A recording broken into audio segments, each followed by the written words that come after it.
is world famous for its stately homes. And when it comes to food, our country houses were the tastemakers. Curry and cockles, it's an absolute first for me. In this series, we'll sample delicious dishes. They look wonderful, Mary. And enjoy the lavish hospitality that these homes were celebrated for. Absolutely stunning. I'll show you how to cook tasty modern recipes inspired by the history of our great houses. This is actually Napoleon's chair from Waterloo. Mind you, I could do with a cushion. Join me as I meet the families who own these exceptional homes. The best thing about the staircase, obviously, is going down on a tray or on your bottom. And find out what it's really like to live, That looks quite saucy. work, It was very like cutting a hedge. I think you're better at baking. and party in the nation's most beautiful stately homes. I'm not going to drop it. This week, I'm visiting Highclere Castle, the home of the Victorian house party. I feel just like Lady Mary. Where I'll be joining a very special dinner. This is your invitation to dine at some of Britain's grandest tables in some of the most beautiful houses in the land.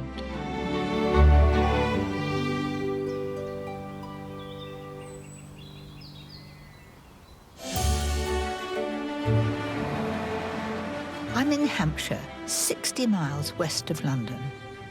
I'm on my way to explore one of the most significant houses in England. It's Highclere Castle, although it's probably better known to millions of TV viewers around the world. Wow, as Downton Abbey. There it is, peeping between the trees, Highclere Castle. It is truly magnificent. For nearly 200 years, Highclere has hosted some of the most glamorous and influential weekend house parties in British high society. Now, I've been invited in too. Hello, good morning, welcome. What a glorious day. It is fantastic. It feels so familiar from watching Downton, but it's also somehow different. I'm here to find out what and who keeps a home like this going in today's world. Can I take your coat and hats? Thank you.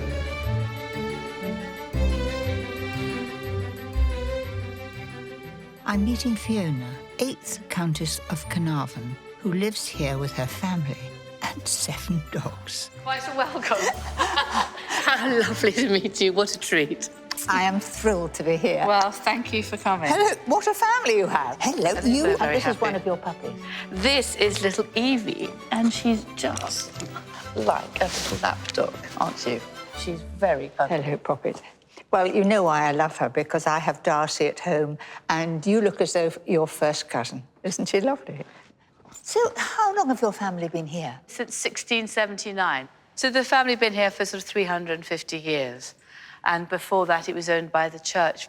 People have lived here since 749 AD. So I'm looking after something which is stately and something which is a home, which matters a lot to me, and sharing it with friends and family. What is more important? And it's living in the now for something I'm trying to preserve for the future. And so, how many can you have to stay here? Hello, Poppet. Yes. I'm happy having, I suppose, about 20 people to stay. I think that's enough. I'm not a hotel. But there are 200 to 300 rooms in this house. Wow. So it's, and there are. What happens behind that gallery up there? Well, the main bedrooms and all the guest bedrooms run all around this gallery. And you can walk round down the stairs and pretend you're Lady Mary if you want to be, or some of the, illustrious guests from the past. In the Victorian era, Highclere Castle was renowned for hosting the most prestigious weekend house parties. The weekends were partly for matchmaking among the gentry, but the house parties also had a major influence on business and politics. You're very famous for your house parties. Tell me more about them. I think the weekend house parties began because this Highclere provided an environment where cabinet ministers, politicians, diplomats could sit and discuss over dinner challenging matters of the day. And, for example, The fourth Earl drafted the Canadian Constitution here, which became the Dominion of Canada on the 1st of July, 1867. It's a home that oozes history. And the fact that it's only a short distance from London no doubt allowed the more powerful guests to come and boosted the impact of the parties held here. Mary, would you like to see some more of this house? I would love to. Then let's go this way. OK, come on, chaps. Everybody come. Highclere was designed with entertaining in mind. From the grand saloon for receiving important guests, to the magnificent library, to the peaceful drawing room where the ladies retired after dinner. This is a lovely room, isn't it? Absolutely. And it's so light. The person who decorated this drawing room, Mary, was Almina, and she's one of the most important figures in Highclere's history. So there's a photograph of her when I think she was round about 19. And she was the illegitimate daughter of Alfred de Rothschild. She was his only daughter. He adored her. So when she married the 5th Earl of Carnarvon, with whom she was madly in love, he gave her a dowry with some £500,000, which in those days was such a lot of money, perhaps £60 million in today's terms. That'll do a lot of restoration and building and whatever, wouldn't it? The 5th Earl married an heiress. Jolly useful thing to do. In the 19th century, Highclere was the house to be invited to. I'm told that Benjamin Disraeli, soon to be Prime Minister, and even Prince Bertie, the future king, have parted here. But entertaining on that scale required more than beautiful rooms. It required staff. And through an unassuming door in the corner of the saloon lies another world. This is the green baize door. So this was to muffle the sound? It was. So we're now in the staff part, and these stairs go the whole way up, so the housemaids and the footmen could operate with never being seen by the guests or the family. Look at the number of stairs up here. It's extraordinary. Goodness gracious, it's almost to heaven. You didn't need the gym. No. These stairs must have been busy. I'm told there used to be more than 50 household staff. There were chambermaids upstairs and cooks in the basement kitchen, where Lady Carnarvon takes me next, an astonishing 60 metres away. Goodness gracious, this goes on forever. This part hasn't been really seen on television because Downton filmed all the kitchen scenes in Ealing Studios, and our own kitchens have been where they've been for 1,000 years, but they really are used today to cook for all our tours and dinners, so they chose to create the kitchen scenes elsewhere. Well, I'm privileged. I'm seeing something that the viewers didn't see. It's the last part of the journey into the kitchen. We're nearly there. It's a fair-sized kitchen. It's a great kitchen. It strikes me that it's an awful long way to the dining room. I should think how you keep the food hot, I don't know. I gather Mrs. Mackey, one of the cooks in the 30s, used to chase the footman down the corridor saying, run, run. Oh, gosh. So... It is very tall, so the kitchen wouldn't get too hot. And the windows are all quite high, so you've got maximum wall space. In most old stately homes, the kitchen would be north-facing because then there was less light and the food was less likely to spoil. It would stay cooler. And you've then got an awful lot of space to cook in. It's a very practical, well-designed kitchen. And the plates there. Now, is this the crest of the family? Yes, we've just had them made again. This is a brand new set. And I've copied Almina, the 5th Countess's design, more or less. So it's quite fun, isn't it? I've done enough for a small group of friends. I've done enough for 80 people to sit down. 80 people. But they're beautiful. So how important was the food for the reputation of the house? To me, the food we deliver, the dinners, the suppers, they matter enormously, and I want people to enjoy it and to be impressed by Paul, our chef's cooking. He's excellent. And so still today, you use this kitchen that's so far away? There's not a day that I don't come into this kitchen, but now you're here, Mary, I really hope that you might cook with us as well, and I really look forward to that. I'm itching to get going. Will you give me a hand? I would love to, Mary. Thank you. Since afternoon tea was an important part of the weekend house party, I think we should make an indulgent tea time treat. My raspberry tartlets with crème pâtissière. The crème pâtissière couldn't be easier to make. Start by warming 150 ml of milk with some vanilla extract. Heat the milk until it's scalding hot, so you can just put your finger in and lift it out again. Meanwhile, I'm going to put an egg in here. Do you have hens here? I do have hens. Nothing better than fresh eggs. Different colours, white eggs, blue eggs, brown eggs, and different sizes. And I used to have a hen which laid green eggs. Did you? Very unusual hen. Very unusual. Very good for boiled eggs for breakfast. Add 25 grams of caster sugar and 25 grams of plain flour and whisk it all to a stiff paste. Just until it's smooth. There it is. And then I'm going to put the milk into there in 2 lots. That's because I don't want the egg to separate. That looks smooth to me, and then in goes the rest of the milk. Now that it looks like a thin custard. But it'll thicken up nicely as soon as I put it back on the heat. How about you giving it a jolly good beat? Fun. A bit of welly in there. You know, in earlier days when we didn't have machines, the cooks used to have huge, great muscles, didn't they? But there's a fruit biscuit recipe from 1811 we've got, and in the middle it says stir for 2 hours, which seems a bit extraordinary when they're making it. I think it's just... I think you've done really well. I want it really thick, and we'll put some cream in it. How delicious. Let the mixture cool thoroughly, then whisk in 75 ml of double cream.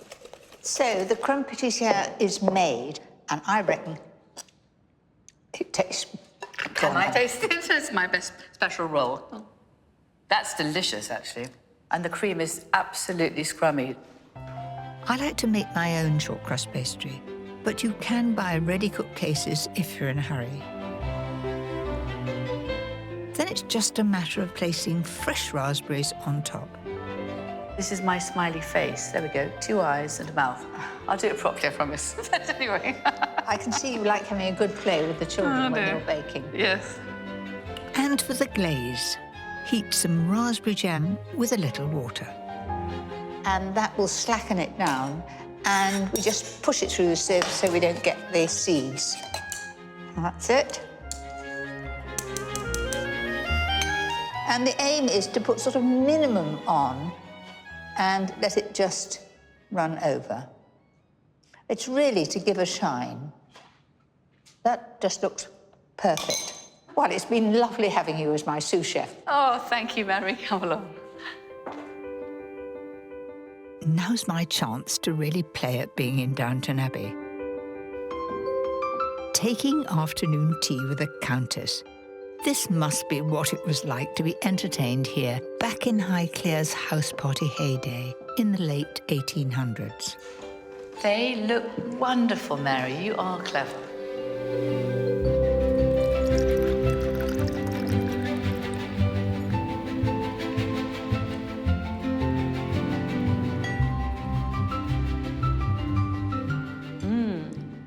That's delicious. I can see people being very distracted with all the beauty of this room.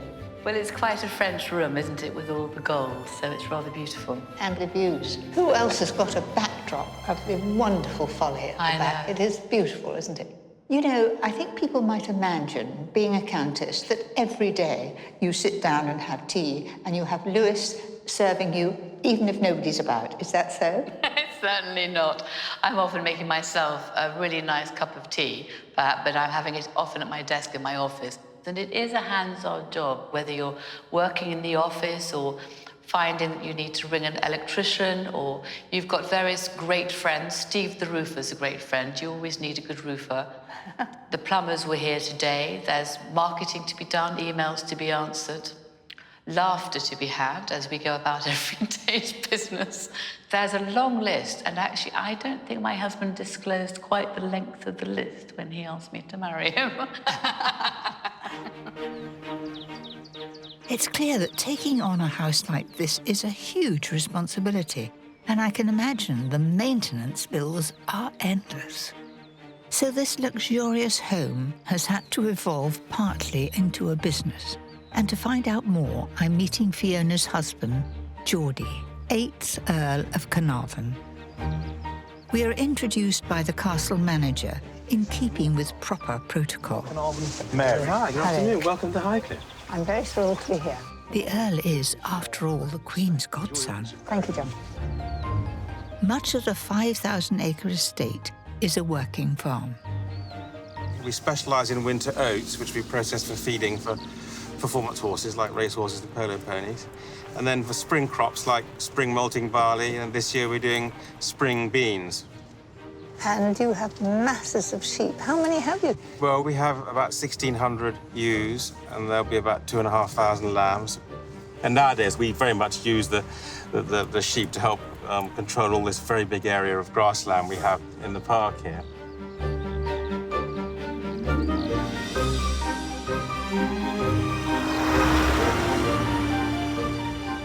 This beautiful parkland, as well as being part of the house, is regularly open to the public.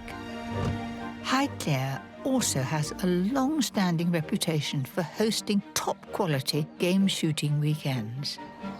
Highclere's been involved with game shooting all the way back from the end of the Victorian and Edwardian period, when it was one of the sort of heights of recreational entertainment for country house parties and that kind of thing. So is shooting the main part of the business here, or is it just a small part?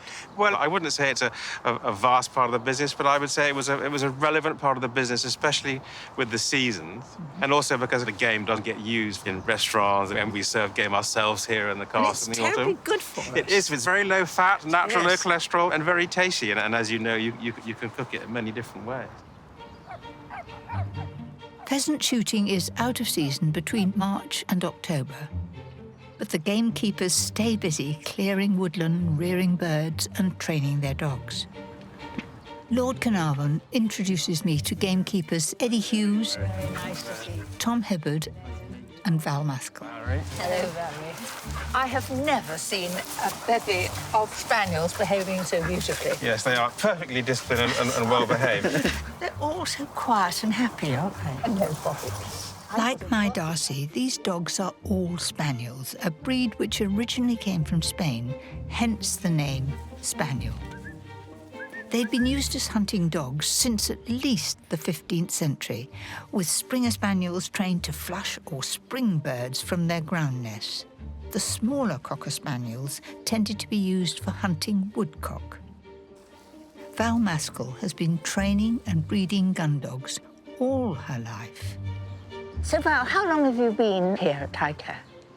Well, I've been here nearly 20 years on the estate with Eddie. Gosh, that's a good innings. And so when do you start training the dogs? Do they have to be a certain age? Well, I start to train them as soon as possible. Ours live indoors because somebody tried to steal them one night when they're out in the kennels. You know, we don't want to take the risk of losing them. And I bet they'd rather be in your kitchen than anywhere else. They certainly would, yes. Yes, lots more cuddles. So are you going to put them through their paces? Yes, we let them hunt around, and then we'll fire a shot. They all have to sit down, and then we'll throw a dummy for them. And then one dog is selected to fetch that dummy and bring it back to me and put it in my hand. OK.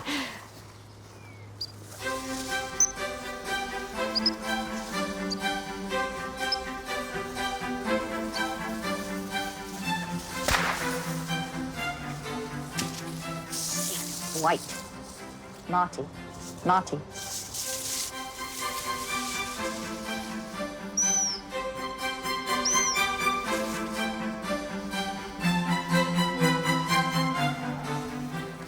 Oh, you clever boy. Good boy. Sit there. White. A wonderful job, Marty. Well done, Marty. Good boy.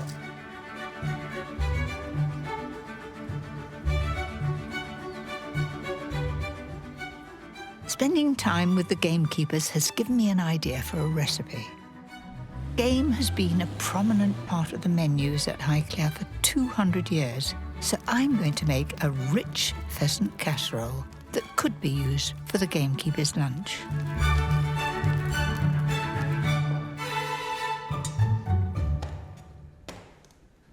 First of all, I'm using a big pan, and I'm going to make sure that it's hot before I fry all the meat. So I'm just turning that up, and I've got a brace of pheasants here. I've got prime birds. Put a little bit of oil in the bottom, just enough to cover the base. Expect to sizzle, because I've got this pan hot.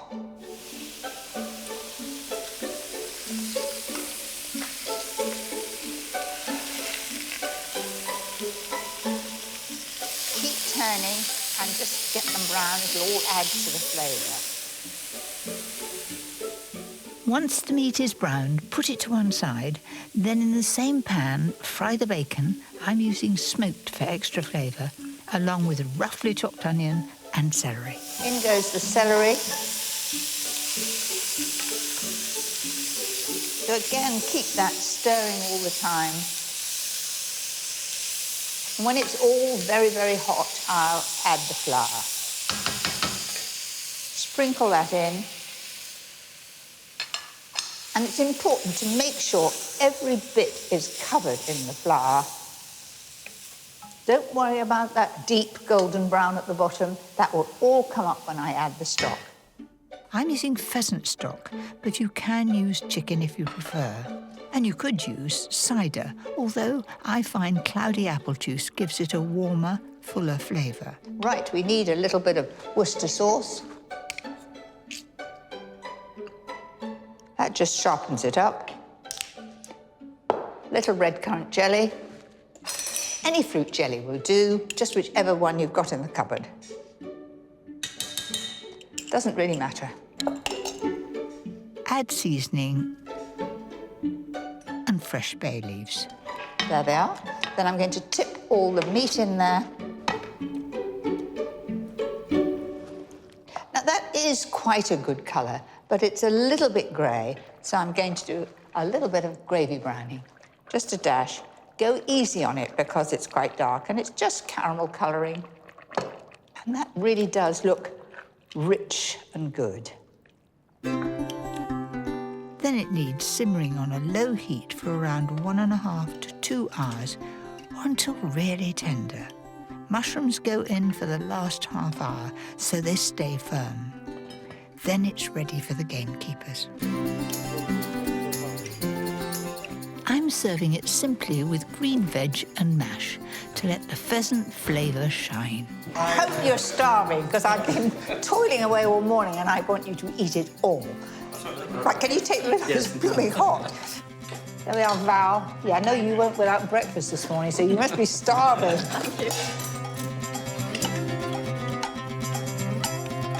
Pass it down the line. Wonderful, thank you, Mary. I'm told at the end of the 19th century there could have been up to 100 gamekeepers, helpers and staff on a single shoot weekend. I'm glad I haven't got to cook for all that lot. So when you have a shoot here, how many people come? You've probably got 25 to 30 people to be in here lunchtime. Yeah. And there must be some very well-behaved dogs here, I should think, because it could be chaos. There is occasionally. Most of you have been working here for many, many years, and what is it that you like? Because obviously none of you seem to leave. Well, it's the atmosphere of the place. We all get on well together, don't we? Yeah. All of us. Camaraderie. Eddie does a shooter's meal. Eddie and Valerie do a shooter's meal. Sorry, well, they prepare a meal for what we call the team or the family. Eddie's a very good cook. I carry the things in and out, mainly. So you're... Let's say it's very nice, Mary. Is it? Very nice. Very good, yeah. Oh, good. Thank you very much, Mary Chancellor. Thank you.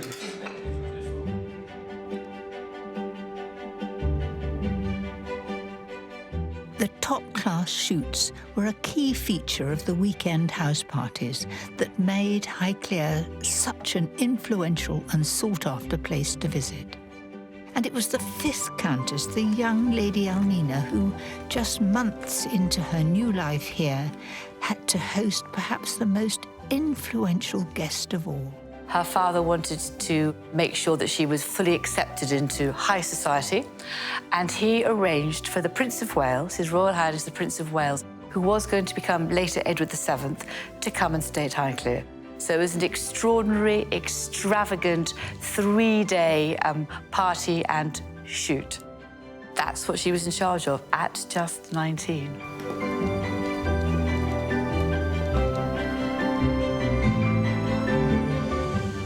Lady Carnarvon shows me the bedroom that Almina had redecorated, specially for the future king. All in red, very royal. So these are the original silk wall hangings from 1895.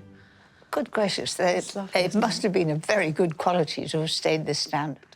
And I think this bed was brought in for the Prince of Wales. It doesn't look so big today, but yet king-size sheets don't necessarily fit it very well. It is quite a large bed. The prince was a very robust man, was he? Yes, he was quite a large man with a girth that testified to his love of food, I think you might say. Yes. And he would have been waited on hand, foot and finger. Completely. He demanded the best. So the best bedrooms, the best decorations, the best food, champagne, wine. So if you had him to stay quite often or longer than a weekend, you know, you could find yourself dipping deep into your pockets to try to pay for it all. Luckily, with Almina's huge wealth, she was able to go to town for this very special weekend house party. Delving deep into the family's private archives reveals what it takes to entertain a demanding 44-year-old prince. Mary was so lucky to have this account book of special entertainments with HRH, the Prince of Wales, December 1895. It just shows you the quantity of foods, of provisions, the amount of decorating, refurbishment that was done, the carpets, the hire of marquees. It's just endless. I mean, I think in today's terms, Almina spent about £500,000 on entertaining the Prince of Wales for 3 days. All for just one weekend. Which was just 2 evenings, if you think about it. And then he was on the train again. Have you any idea what was actually served on the main evening dinner? So from my research from this particular weekend, I've constructed what I think is a very likely selection of dishes. The Prince of Wales was very keen on oysters. It was a very good, safe starting point. There were always 2 soups, a thin soup and a thicker soup, so consommé, clare and coquelicci. The soups were followed by 6 further courses, served one after the other, as was the new fashion. There could have been more than 20 different dishes. Finally ending with a buffet. A buffet? I bet there were some good leftovers. Yes, I think the staff must have ate well. And of course, the Prince of Wales then had a small buffet up in his bedroom in case he became hungry during the evening. With food as her secret weapon, the visit was a triumph for Lady Almina, securing her a place in English society and cementing Highclare's reputation for distinguished parties. And today is little different. Current royalty have also been entertained here. Lady Carnarvon is inviting a few friends to a house party. I've been asked to join them, and also to suggest a recipe to serve at the main dinner. All this talk of royalty makes me think of the perfect dish. My succulent cannon of lamb, served on a crispy celeriac potato cake with a luxurious fresh mint gravy. Now, cannon of lamb is the saddle of lamb. It's the eye of the meat, and it's very expensive, but it is something that is so special, so tender, and quite easy to serve. It's for a great celebration. Having seasoned the meat with salt and pepper and lightly brushed it with oil, I'm browning it in a really hot pan.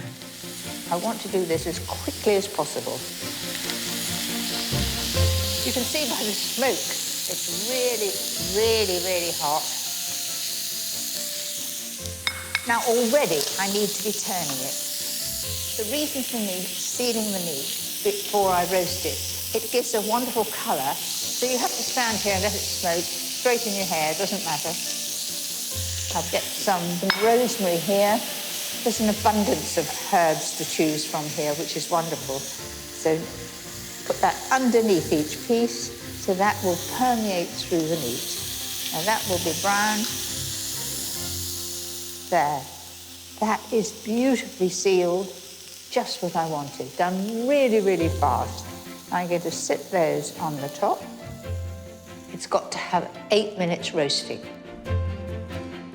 So in it goes to a hot oven at 200 degrees fan.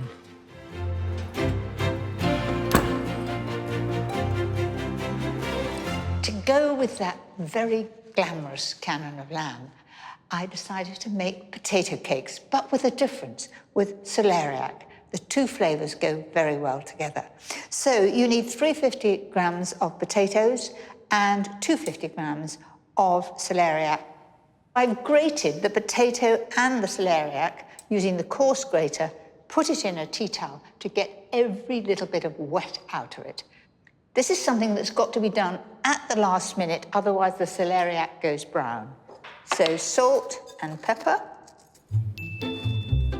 Divide the grated veg into equal-sized piles and squash them down to make patties. You've got to be firm and you've got to use force, and it will begin to stick together. That's it. It's the starch in the potato which is holding it all together. Then they're ready for frying. But make sure your pan is nowhere near as hot as it was for the lamb. Notice how I'm pushing the sides in so they don't all join up. And good news, you can make these ahead and reheat them. Fry them until golden brown on each side. Cook them too quickly and you'll find that they will burn underneath and it won't be down in the middle. So I've turned the heat down. I'm doing them very, very gently.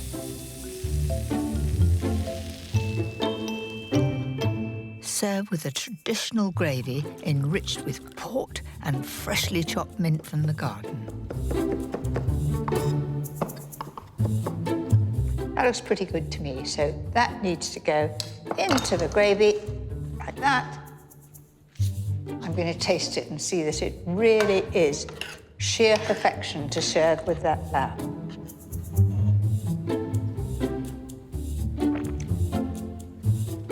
That's pretty good. To me, that's a dish fit for a prince. I can't tell you how thrilled I am that I'm going to be at this great dinner party that Lady Carnarvon is going to give, and she's chosen to have this wonderful lamb dish. I so hope they enjoy it.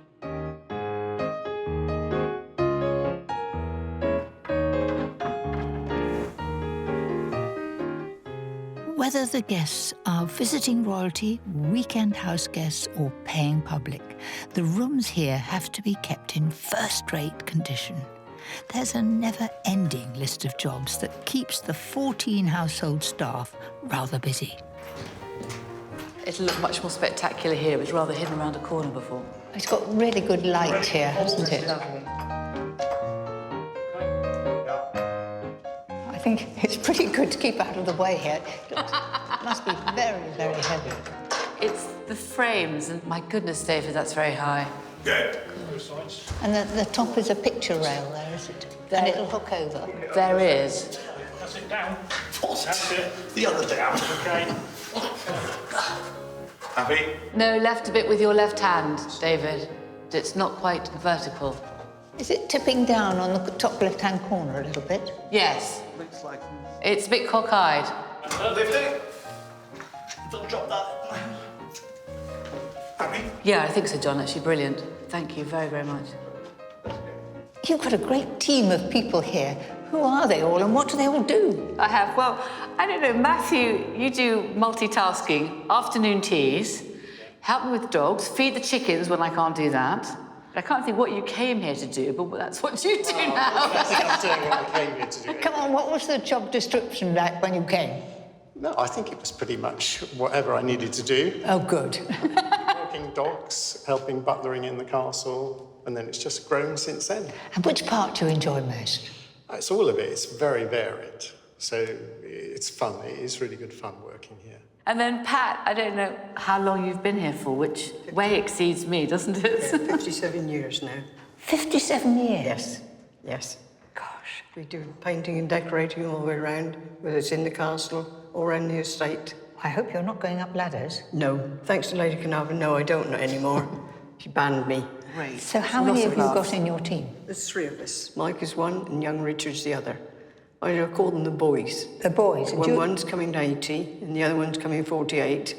One's coming? 80. I come for 75, so... And no sign of retirement? No. Not allowed to. No. Just going to say that. I understand that, I can tell you. You just keep going, it's much better. And then on a Friday, every so often, we all have fish and chips together. Lovely. Pat goes and gets fish and chips from the local fish and chip shop, and we sit down, and wherever we are... We hide. Well, that's good. Yes. My husband doesn't think I should be having fish and chips, but I think it's excellent. Well, it's a great thing to share. And then John Gantel, who's our castle manager, which I'm not quite sure what's on your CV either. I'm not quite sure I've got a true job description either, but it does include everything. We do some large events, and that takes a lot of planning. The team are a relatively small team, very hard-working, and you've got to have some good humour and good nature in it, otherwise it just doesn't gel, and that's the magic gel that makes it work for us all, I think. And after a hard week, everybody has some fish and chips. I like that idea. I've never been invited, Mary. So I will know that. I will look more diligently at Friday lunchtimes for my fish and chip invitation. Have I put the cat amongst the pigeons? Yes, I think you have. It's all Pat's It fault. looks as though you might have to have somebody else adding to it. Yes, I think I might, Mary. Cut!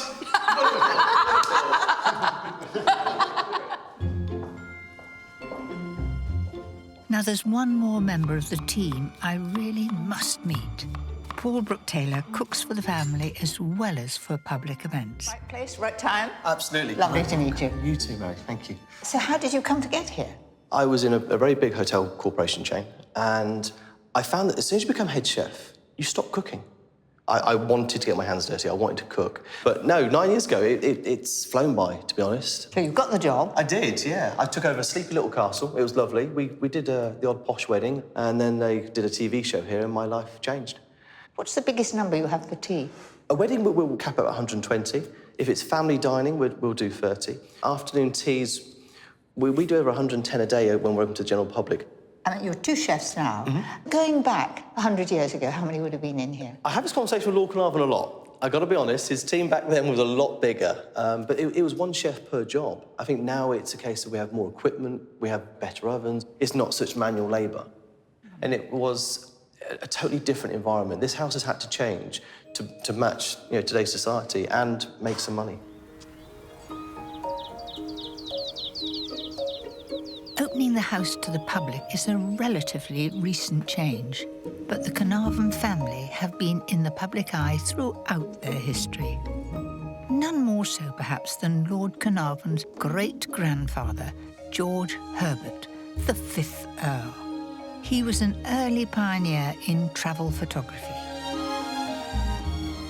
And there's that rather wonderful drawing of him with his lucky hat on and his cigarette in his right hand. Oh, how lovely. What I like is the lucky hat. Well, it's looking pretty worn and dented. So that portrait does have a touch of Indiana Jones about it, but you can see the extraordinary character of the man. He was the late Victorian Edwardian eccentric adventurer. One great friend of his and a regular visitor here was the famed archaeologist Howard Carter. I'm told that together in these very rooms they would plan their expeditions to Egypt, where they made one of the world's most significant archaeological discoveries, the tomb of Tutankhamun. This is very much the area he worked in, but here we are now in the Valley of the Kings. I think in very early 1923, just only within 2 months of him actually discovering the tomb of Tutankhamun in November 1922 with Howard Carter. And there's the famous steps down to the tomb. And there's my great-grandfather, the 5th Earl, on the left, and Howard Carter on the right, looking very dapper. The two men's stoic persistence in the heat and dust and flies of the desert paid off in the greatest archaeological find. I'm chapter of the time. Huge smiles, and also look at their dress. I mean, they've got waistcoats on. Yes, I think there was a strong tradition of rather wintry British dress and rather a warm climate, even in Egypt. And can you imagine when they first break down the door of the antechamber of the tomb? And my great-grandfather says to Carter, well, can you sing? Can you sing? What's happening? What's happening? They're all in a high state of excitement because actually they'd found all this rubbish had been piled up everywhere.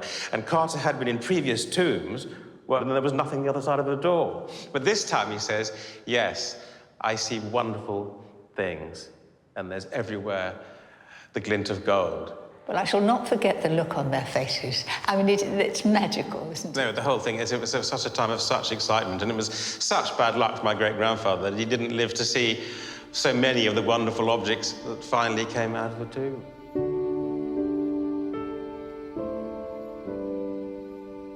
He went off to take a few days' rest down the river, which was when he was bitten by the fateful mosquito in March 1923. And what happened after that? Eventually, he returned to Cairo with blood poisoning, but sadly, in the end, succumbed to pneumonia. And he died in the hour of his triumph, and because he never actually saw the wonderful golden mask. Nonetheless, Lord Carnarvon was assured of a place in archaeological history. When you were a boy, was it very exciting growing up with all these stories? Well, the strange thing was, I used to wonder a lot about all this, but my grandfather was very reticent about it. Really? And he was the one that hid quite a number of these incredible objects that we have here in dark cupboards between two rooms, and no one was ever allowed to see them, and he blocked up the entrance either side. I think he was very upset by the fact that his father had suddenly died when he really was quite young. And Egypt had, out of the blue, taken something away from him and totally changed his life. And my grandfather was just quite quiet about his father's work. Thankfully, the current Lord Carnarvon keeps replicas of his great-grandfather's finds in a public museum deep in the basement, a tribute to this remarkable chapter in Highclere's history. Gosh, that is sheer magnificence. Well, this is the glorious middle coffin, because the actual embalmed body was found nested inside 3 golden coffins, and this one's known as the middle one. It was absolutely covered in what's known as a Rishi effect of semi-precious stones. And you see all the glory of all the colours, the reds, the blues, and the gold. Well, it is absolutely spectacular. Wow.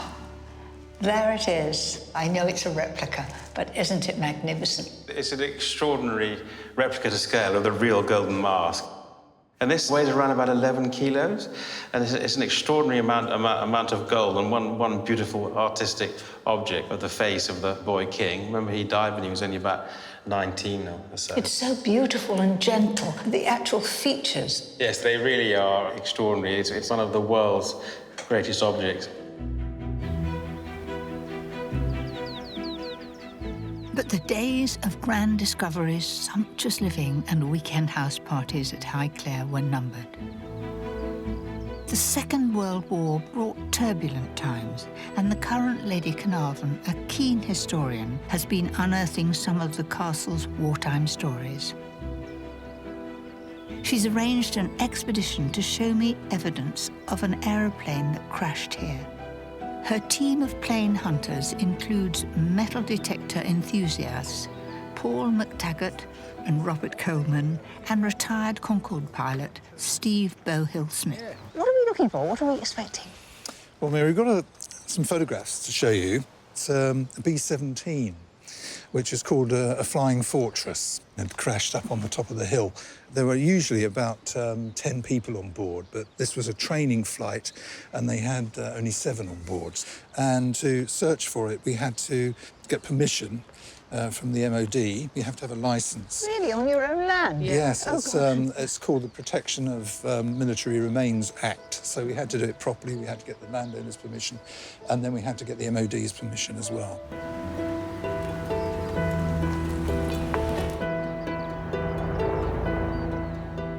I'm told the main bulk of the American plane was recovered a few days after the crash.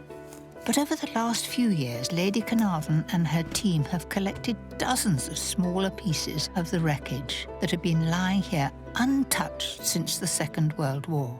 Perhaps I should explain what we think happened. They hit the trees, those big cedar trees up on the top, and they just came crashing down through the trees here, down the slope, and it basically exploded into a million bits. So you can walk along amongst the trees here, and you can actually see things in the undergrowth from the aircraft.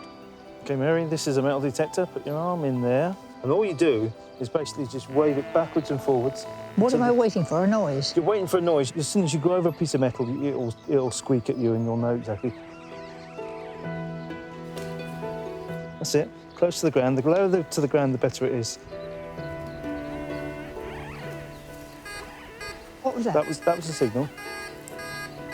Right in the middle of that, and yeah, see, look, it's all over the place. It's just underneath the surface. That wasn't digging for it or anything, but no, it was there just was no there. digging because there's so much of it just up in the woods.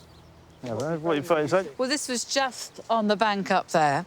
Looks like a hatch of some description. There's a hinge there, and there'll be another hinge somewhere else up there. It's airframe, definitely. It's amazing to think that this has been here 70-odd years. And it was only 3 days before the end of the war, so absolutely tragic, really. They'd done their 30-odd missions, so this is where it all came to an end. Rather sad. Rather sad. Terrible, yeah. But for me, it's something about understanding what happened to these young men who gave so much and doing some sort of memorial for them over in the castle gardens, looking up at this hill. It's the stories of husbands, of brothers, of sons who died fighting for all of us.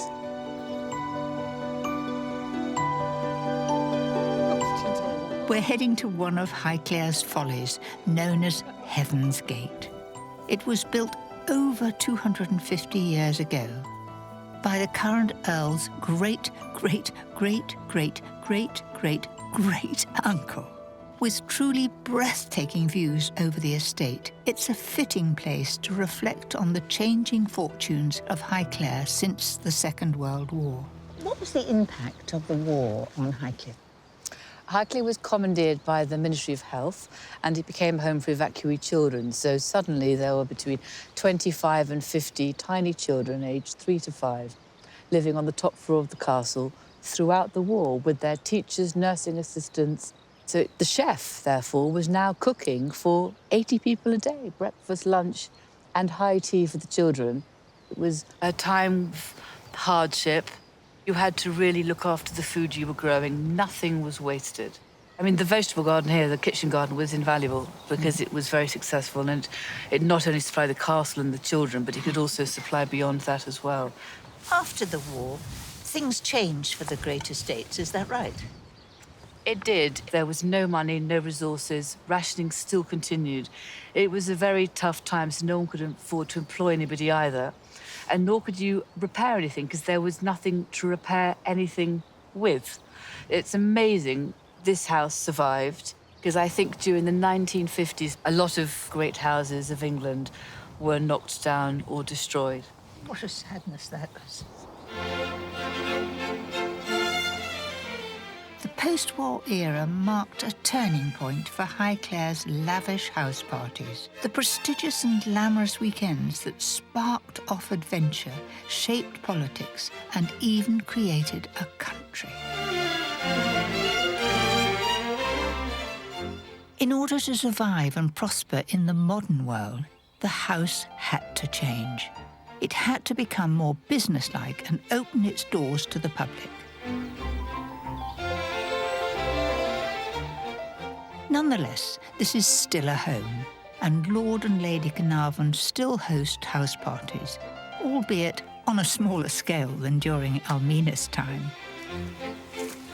And so tonight, I will be able to witness this wonderful home in all its dinner party glory. But first, I've been asked to choose our pud. So, for the grand finale for this special dinner party, I'm going to make gooseberry and elderflower fool. It's luxurious, it's British, very, very special. It's a classic English pudding, served at country house dining tables for hundreds of years. I'll be serving it with a delicate honey biscuit made with local honey.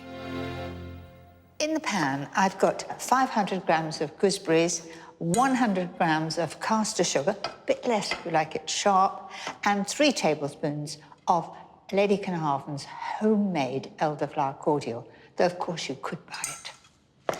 Now I'm gently cooking that, squashing them down. You notice that I've got green gooseberries.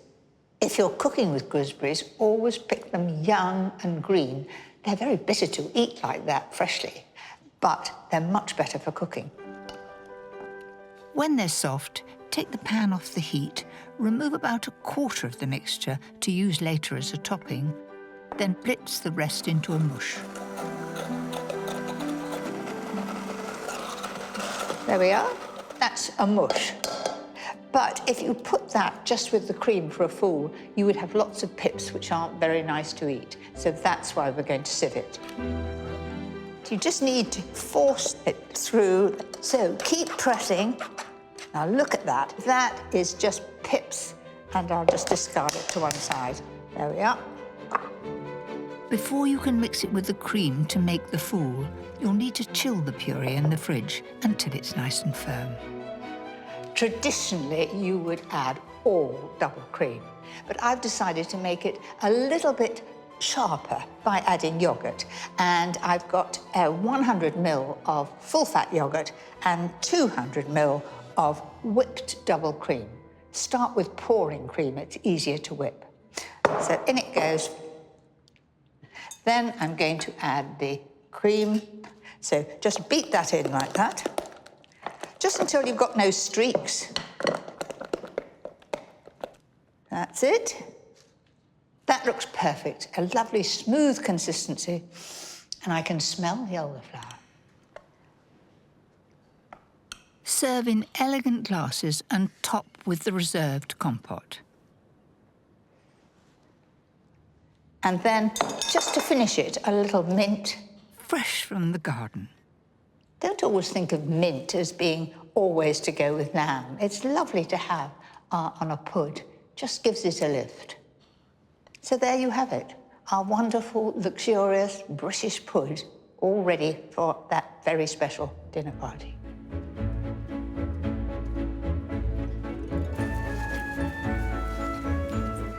Talking of which, the household is starting to prepare for this evening's extravaganza.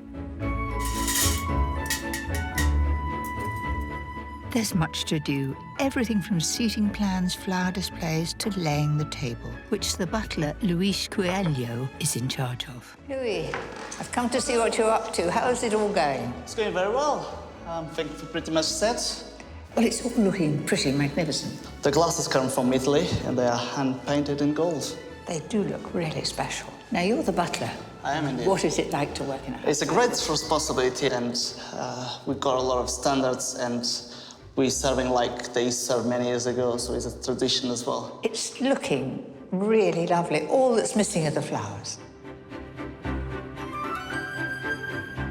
5 acres of gardens and greenhouses at Highclere provide a ready source of fresh flowers and plants to decorate the staterooms on special occasions.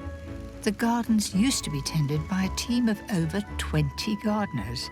Nowadays, it's just Paul Barker and his team of 2 who ensure a year-round supply of floral colour. Lady Carnarvon has been arranging flowers from the garden to provide a centrepiece for the sumptuous dining table.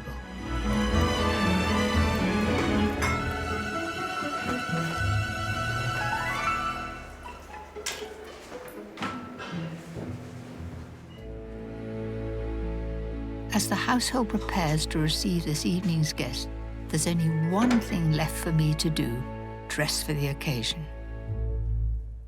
I feel just like Lady Mary in Downton Abbey.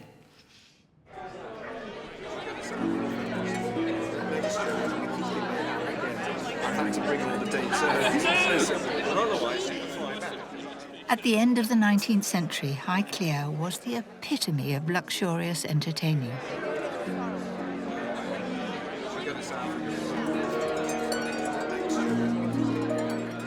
The gatherings here had defined a generation. The parties have evolved since then, but they still bring people together to talk, laugh, and to dine in an elegant style. Mary, you look absolutely stunning. How lovely to see you. very exciting to see the salon so alive with people. Can I offer you a drink before you go any further? There's a non-alcoholic or a champagne cocktail. Thank you very much. To keep up my reputation. Oh, good. Compared to the house parties from a bygone era, this dinner party is more modest. But the guest list is just as varied, including a bishop, a gardener, and a cook. As the guests are summoned into the dining room, we're reminded of the special history of this house. The place names are written in Egyptian hieroglyphs. Gracious me. Can explain right to left. Meanwhile, Chef Paul and his team have been cooking in the distant kitchens. You got half a lemon there, Rob? Then they whiz the cooked food along the long corridor to a plating room near the dining room. That's Paul's secret to serving my cannon of lamb while it's really piping hot. Ready, Josh? Let's go. It's like a military operation.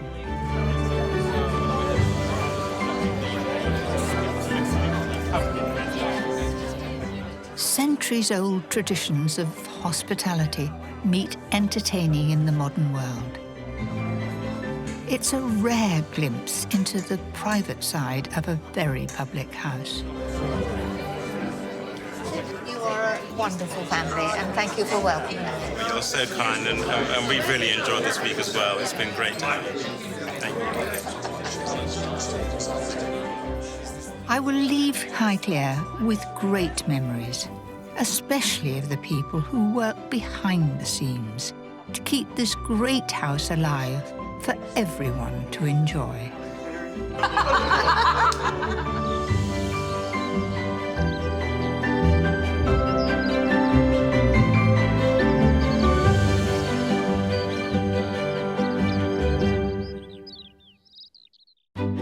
Next time, I visit Scone Palace, Scotland's crowning glory. They were crowned on this very stone. I'll cook up a feast fit for royalty I reckon you might have topped the chart with that. and get a taste of the sport of kings. Look. I'm reeling with excitement for my Highland adventure.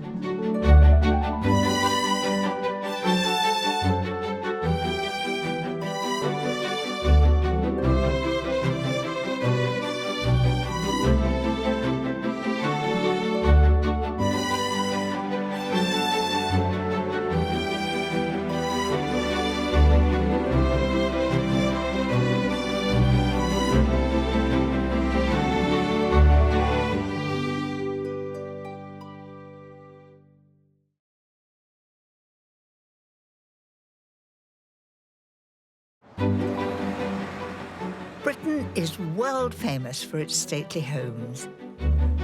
And when it comes to food, our country houses were the tastemakers. Curry and cockles. It's an absolute first for me. In this series, we'll sample delicious dishes They look wonderful, Mary. and enjoy the lavish hospitality that these homes were celebrated for. They look absolutely stunning.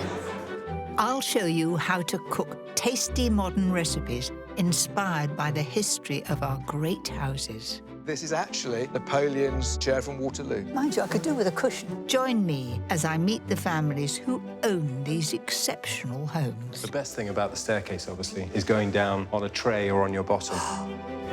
And find out what it's really like to live, That looks quite saucy. work, Oh, it's very like cutting a hedge. I think you're better at baking. and party in the nation's most beautiful stately homes. I'm not going to drop it. This week, I'm visiting Scone Palace, Scotland's crowning glory, They were crowned on this very stone. where I get to feast and party like a royal.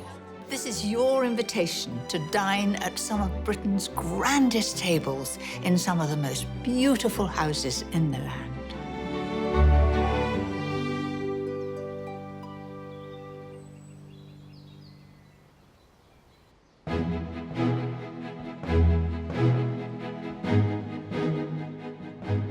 I'm in Scotland, just outside Perth, and approaching Scone Palace, world famous as the crowning place of Scottish kings. For over 400 years, this extraordinary site has been home to the Murray family, now the Earls of Mansfield. Gosh, this is a pretty impressive approach. Oh, with a crest above. How grand is that?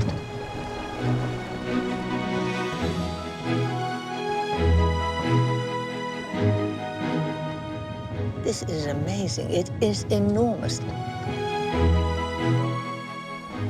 It's my great pleasure to join the family for a few days in the build-up to one of their renowned dinner parties, culminating in some traditional Scottish reeling.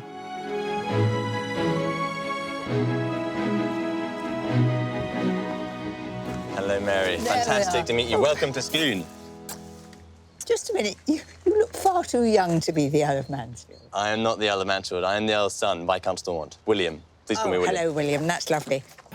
Now come on inside. Brought the sunshine for you. Yes, you have.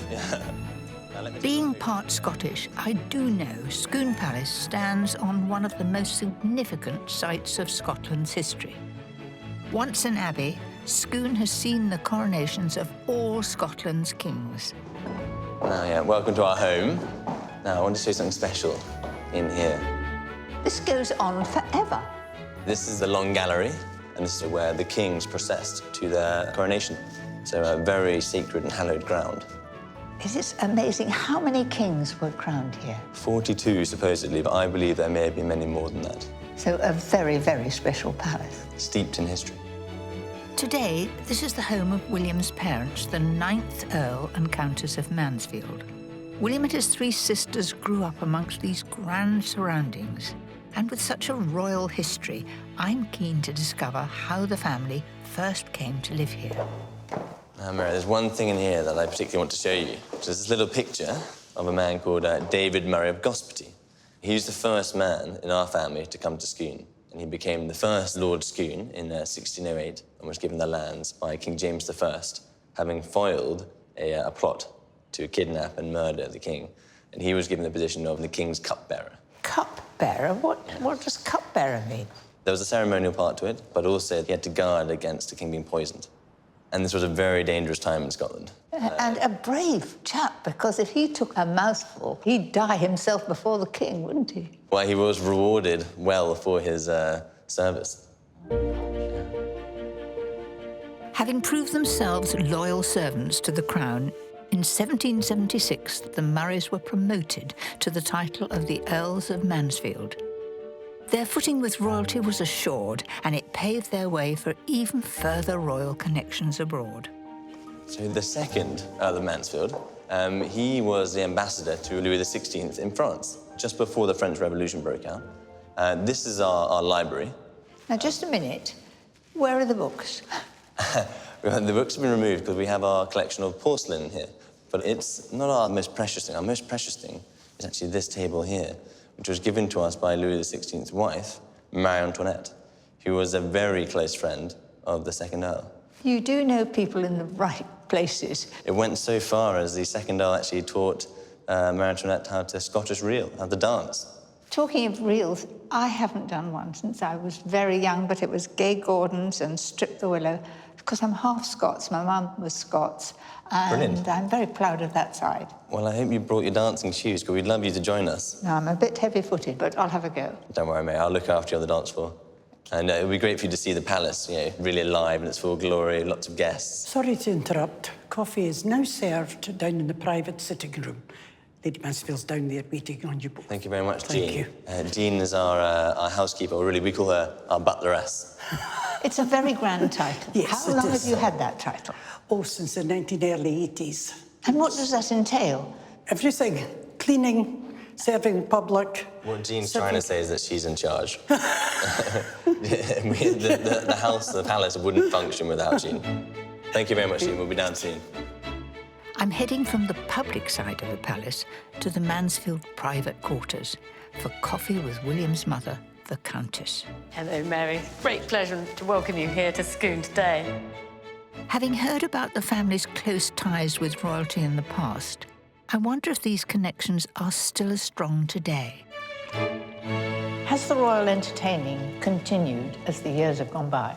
Yes, it has. And the latest one, which was really good fun, was in 2012, when the Queen had her Jubilee. Queen Elizabeth, the Queen Mother, she came quite a lot because it was so near her own home, and she sort of loved Scotland. I've always wondered, when you have something like royalty to stay, do they come with a huge entourage that you have to put up as well?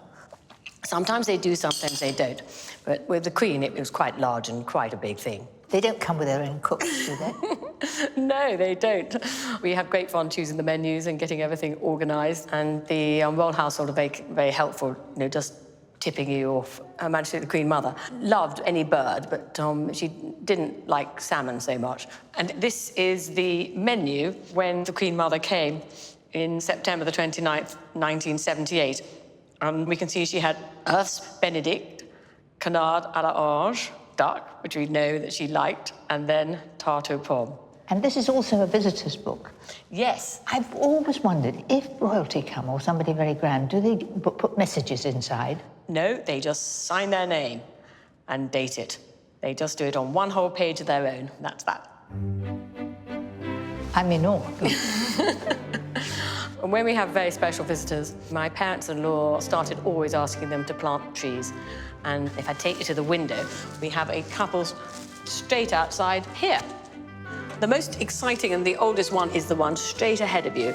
It's an oak, and that was planted by James VI and First of Scotland. I mean, that's quite some tree of quite some age. And to the right, we have a Swedish white beam planted by the King of Sweden. And then to the left, we have a Acer planted by the Queen in 1967. And the river is the River Tay? Yes, the Silvery Tay, one of the most famous salmon rivers in the world. We might have to take you down there for a spot of fishing. Might be a bit of fun. I would love that. If we're going on a fishing trip, I'd better prepare something warming. And so I've availed myself of the butleress to lead the way downstairs. Jean, you've spent most of your working life here at Scooten. I've been here now on 40 years, and I've had a lovely time and got on really, really well with the late Earl.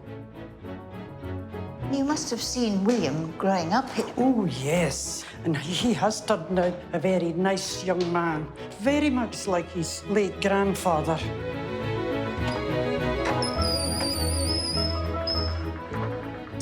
Goodness gracious. Now, that's a range and a half, isn't it? Yes, it's not in use anymore, but it was. And the staff at that time had to get up at maybe 5 o'clock in the morning. I would think so. And get us all warm for the cook coming in. And that was in Victorian times? Yes. And how many kitchen staff would be here in the heyday?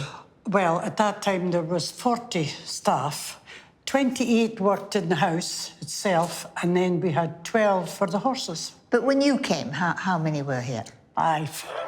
Only 5? You must have been run off your feet. Yes, at times we were. They call you the boss sometimes. Yes, William does. Does he? Yes. But now I think it's time for you now to take over and do your little bit. I better get going. Yes. Let loose in this historic kitchen, I'm inspired to make a Scots classic. What better for a fishing trip than a warming broth? So I've got a very nice chicken here, and I'm going to first of all cook the chicken. Then I'm going to cook the vegetables in the stock that I make from the chicken. In the olden days, they used to put the whole lot in the pot and have the vegetables overcooked, but I like mine just done. So to start, lift the whole bird into a large pan with a few bay leaves, season well, and add water. You really want to cover the chicken because it makes a lot of soup. Bring to the boil, then simmer the chicken for an hour and a quarter. Then leave aside to cool while you get on with the veg. I've got 4 leeks here that I've finely shredded, so in they go. Now that looks a lot of leeks, but they will lose their bulk as they're cooked. Then add a couple of carrots for colour and a few sticks of celery. Now for the unusual ingredient, prunes. They're a classic for cookery, and north of the border, they always add prunes.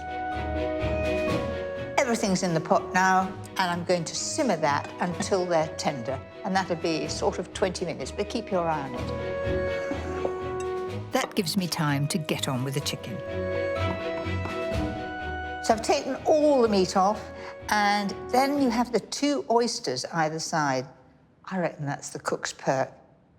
And a bit of salt. That's pretty good. It's going to make a very good cookery soup. So let's have a look at that. There's still a little bite in the carrot. That's how I like it. So in goes all the chicken. It needs to be piping hot, and don't forget to check the seasoning. That's a bit of all right. I was a bit nervous of doing that because they have very high standards in the Mansfield household, but I think it'll do nicely. It's a thrill to be heading out with William and the family dog Pickles to the Tay. It's Scotland's longest river and world famous for the pursuit of the elusive king of fish, the magnificent wild Atlantic salmon. So how many have you actually landed in your life? Not as many as I would like, and it's quite tough. Welcome, Good morning, Mary. Can I introduce you to my husband, Lord Mansfield? Hello, how do you do? And this is Ian, our gilly. Good morning. Good morning, Mary. Pleased to meet you. As Gilly, Ian Kirk runs all the fishing trips on the estate's 7-mile stretch of the Tay, where the family have enjoyed fishing rights since 1608. Mary's going fishing. But today, he's got me, a complete novice. OK. Yep. Wonderful. Then on to the seat. You're good at this, eh? I'm ready, yes. Right, and down we come. Wonderful. Now, you really do look the part of a fisherwoman, but you don't have to worry. You won't accidentally catch sharks or anything, because there aren't any here. We'll see, we'll see. Are we ready? I'm ready, Let's yes. go and do it then, eh? Whoa! Bye-bye. She's very brave. It's fantastic. When you consider that she's decidedly over 21. It's absolutely to jump fantastic. into a boat like that and go tearing off upstream It's is really quite something.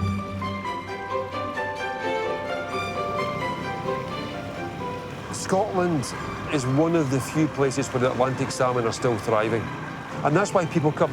I get people here from America, Japan, Mexico, Australia. Because it's the best. Because it's the best. It's like St Andrews for golf. The River Tay is for salmon fishing. Amazingly, the salmon in this river travel back from their Atlantic feeding grounds to breed in the very waters that they were born. They can leap an incredible 12 feet to overcome obstacles on their journey upstream. Being this clever, I don't hold much hope of catching one. Now, I'm going to pay the line out for you. Want me to share the cast with you to begin with? Yes, come on, let's do it together. Right, up, around, back, 2, 3, tap. There you are. Well Come done. along, friend. Right, so rod tip comes down. Now, this is a good spot because there's stones out here. The fish like to sit in here. If I am lucky enough to catch a salmon, there's a good chance we'll have to throw it back. Here on the Tay, there are strict rules for catch and release that ensure salmon fishing will be enjoyed for generations to come. Ah, wonderful. That was a good cast. I'm much happier when you're near me. So, Ian, which of the fish can you take out of the river and which are the ones that you've got to leave in? We at Scone Palace return over 90% of the fish. Because you're interested in conservation. Conservation is the key. Ian tells me that in the 19th century, the 4th Earl of Mansfield, another William Murray, could see that overfishing was endangering the salmon population. Back in 1852, it was all netting, netting, netting, killing, killing, killing. The Earl of Mansfield decided, no, we can't do this anymore. So he was right. From now on, any salmon that you net, we're going to strip the eggs from the females and the milk from the males. We're going to mix them up and we're going to plant those fertilised eggs in the fish ponds. The 4th Earl built 2 fish ponds which were used as a hatchery to rear salmon from eggs to restock the river. This ingenious conservation programme saw as many as 300,000 salmon nursed into life every 2 years. Was this something that nobody else was doing? Nobody else was doing it. He was the first. He was the first. He was way ahead of his time. Way ahead. quite remarkable, and the family like to think that the 4th Earl's actions 150 years ago helped secure the Tay as one of the best spots for salmon fishing in the world. Right, Mary, it's up to you now. A big friendship could go on this. Oh, it could, couldn't it? Yes. Right. Okay. Up, around. That's it. Back just... Nearly. That was the wind that caused that. Do you know, Ian, I don't think our luck's in, and I think the fish are all smiling down there, thinking, you didn't get me today.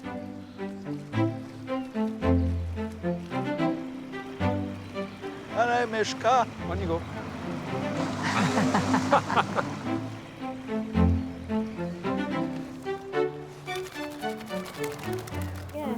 I may be empty-handed, but there's always a warming consolation of my cockaliki soup and good company. Gosh, that looks steaming and good. It's a long time since breakfast. This has got a yarn Cute. So what was the biggest salmon that's ever been caught on the Tay out there? Oh, in the 1920s, there was one that was 64 pounds. It was caught by Miss Ballantyne, who was a slip of a girl. Was it shown to everybody? Oh, God, yes. It was put on show in the Perth High Street. Got Malloch's. Yes, monster of the Tay. If you were wading in that swam past you would come out the water. Certain. I must say, this is very good soup indeed. My instinct is to rush off and look for some more, but I think probably we've eaten the lot. No, there's more in the pot, I'm sure. Brings out the inner pig in me. With the Tay on their doorstep, the king of fish has featured on royal menus at Scone for centuries. Lady Mansfield, herself a trained cook, is going to show me how she likes to prepare it. And I'm privileged to be invited into her family kitchen. I'm really pleased to be back warming my bottom here. We are so lucky because Ian has managed to find us a salmon. Lovely. Virtually all the Atlantic salmon you can buy is farmed, but the wild fish have a firmer texture and makes a rare treat. What I like to do is to cook it completely naturally, just baking it in the oven and with a delicious hollandaise sauce. Not mucking it about. Just simple and have the real flavours. To keep the salmon succulent, Lady Mansfield is going to wrap it in a large sheet of buttered foil, and to bring out the delicate flavour, she's simply using lemon, fresh dill and a sprinkle of seasoning. Can I make a cheeky suggestion? Yes, I find that the way you automatically do it is wrap it up and do a great big roll of the foil on top, which stops the top of it getting cooked. But a slightly better way is to pull this over the top like that. And then mashing, it's a huge Cornish pasty. You just turn that round. But you must tuck it in because I don't want all the juices going over your oven, which I've already noticed was exceedingly clean. And so we've got our wonderful Cornish pasty. That is and none of the juices a good tip. While that goes into a hot oven for 20 minutes, we're joined by Lady Mansfield's daughter, Iona. Very nice to see you. And what's that you've got there? This is wild garlic. Wow, that's memories of walking through woods and it just knocks you back. What are you going to do with it? My mother's favourite sauce is a hollandaise, but mine is a wild garlic pesto. Have I got to say which is the best? I think I'll be very tactful. I know which side my friends fight it. Lady Mansfield's traditional hollandaise starts with a white wine vinegar reduction, flavoured with parsley stalks, bay leaves, few peppercorns and a large blade of mace. The cooled reduction is added to 4 egg yolks and then heated gently over a pan of hot water while adding the softened butter. To make her pesto, Iona just blitzes the wild garlic with pine nuts, lemon juice and a good lug of olive oil. And then, Mary, if you could possibly start grating some I thought you'd parmesan. find something for me to do. She finishes it off by stirring in the parmesan and adding a little more olive oil to get it to the right consistency. And that's just perfect to put straight onto the salmon when it's ready. Well, it's got another friend over there that's going with the salmon. How's that going? I think we're nearly there. me get it out. Just look at that. That looks beautiful, doesn't it? And the skin comes off so easily when it's straight out of the oven. It is such an enormous treat to have wild salmon. And this is straight out of the Tay. It couldn't be better. No, it's a real treat. That hollandaise is rich and just a classic to go with the salmon. Now, new for me is your pesto. It's far more interesting than just putting crushed garlic in it. The colour is amazing and it's a good flavour. But this is so delicate. I think the hollandaise goes a little more with it. So I think Mary's got your vote, Mummy. I didn't say I didn't like it. I love it. The Scone Estate has always provided its royal visitors with some of the finest fare in Scotland. To discover why this place became such a draw for royalty, William's going to show me the very spot where 42 Scottish kings were crowned. Now, Mary, this is the Moot Hill. And this is the reason why people come to Scone, is to see this and to stand on top of it. This looks more like a mound to me than a hill. Well, it's a very important mound. Legend has it that this hill was not just called the Moot Hill, it was also called the Boot Hill. And that's because when the kings and all their magnates came here, they all brought in their boots the soil of their own land. And so when they arrived here, they then poured that soil out to create what is now the Moot Hill. And the king would be crowned on that hill. So there's a huge significance around that. And this is a real relic of the past and a real sort of important place for the Scottish nation. And it's what stands on top of Moot Hill that for nearly 1,200 years has been at the heart of Scottish and later British coronations. So as we walked up this hill, we were leaving the secular world and coming into a very sacred place, which housed the Stone of Scone, commonly known as the Stone of Destiny. This stone was brought here in 840 by the first King of Scotland, Kenneth MacAlpine, and some people say it is a Roman altar, some people say it came from the Holy Land.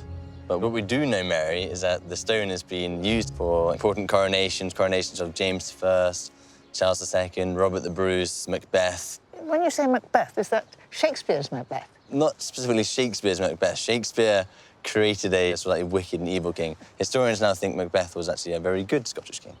And they were crowned on this very stone.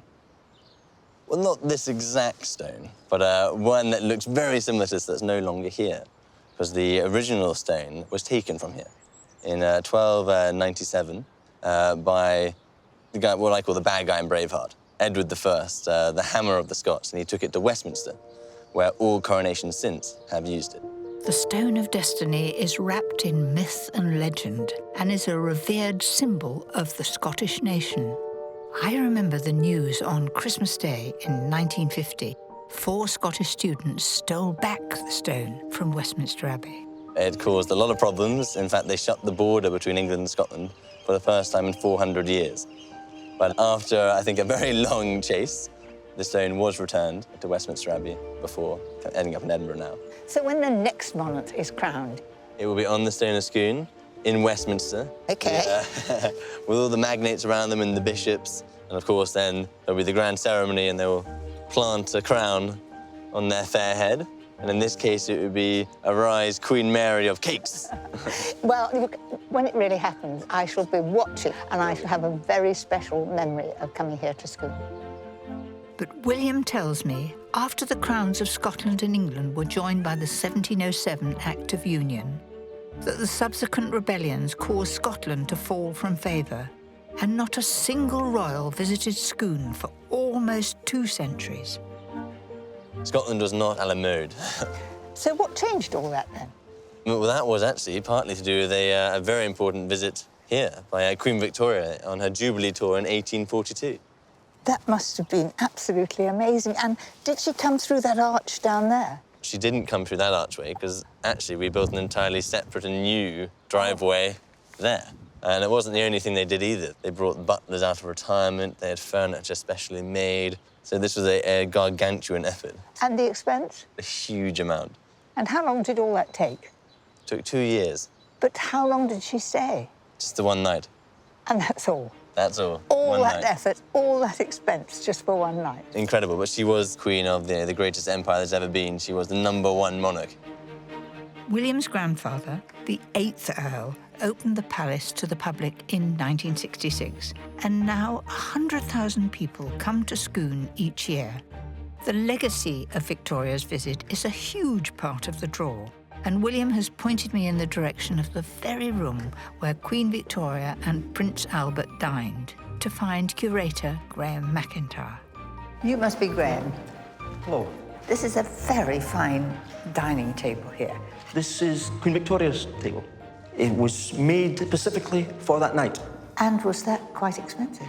In today's money, £75,000. £75,000? That's an enormous amount. I mean, the whole visit cost so much. It nearly bankrupted the Earl said, but it was so important to him, and everything had to be right. And where would Queen Victoria sit? Victoria liked the heat, so Victoria and Albert actually sat with their backs to the fire. What a good idea. Yes. Amongst the illustrious guests were the Prime Minister, Sir Robert Peel, and the Duke and Duchess of Buccleuch. Graham also tells me how the table was a feast for the eyes, decorated with sugar sculptures by the famous Italian confectioner William Jarrin, and shortbread embossed with the Mansfield coat of arms in gold leaf. It's quite a special feeling to think I'm sitting on the same seat as Queen Victoria. Victoria was just 23 when she visited. She and Albert had been married for 2 years, and I'm told the bed that the couple slept in is still here. I'm hoping Palace archivist Sarah Adams can tell me more. Hello. Hello, you must be Sarah. I am. It's lovely to meet you. And this is Queen Victoria's bed. It is, yeah. Am I going to be allowed to sit on the bed? We've been told we can. Gracious. It isn't every day that we get to sit on Queen Victoria's bed. All I can say, it's pretty hard, isn't it? No, it's not the most comfortable.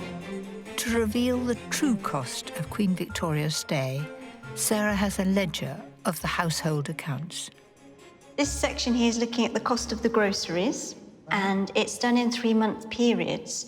So you can see that in the period before the visit, the total amount that was spent was £51, 15 shillings and 9 pence. And this would roughly be just over £5,000. But for the period that she was here, our total has gone up to £289, 17 shillings and 8.5 pence. And this was roughly £30,000. They must have had the finest of ingredients. They were killing the fatted calf. Yes, and the 2 years leading up to the visit, there was a lot of work done. We've got invoices for upholstery, paper hanging, painting, masonry work, ironmongery. And when these were all added together, the final cost was £3,800, a modern equivalent of over £377,000. It's amazing, really, isn't it? Yes. This was enormously expensive. How did the 4th Earl feel? It must have worried him. Well, we do know how he felt about the visit because he wrote to his mother about it just about a month beforehand. As you may easily imagine, a royal visit this year will be very inconvenient. Yet it would be perfectly inhospitable for me to decline. It didn't sound as though he was that keen. Do you think she appreciated coming here to Scone?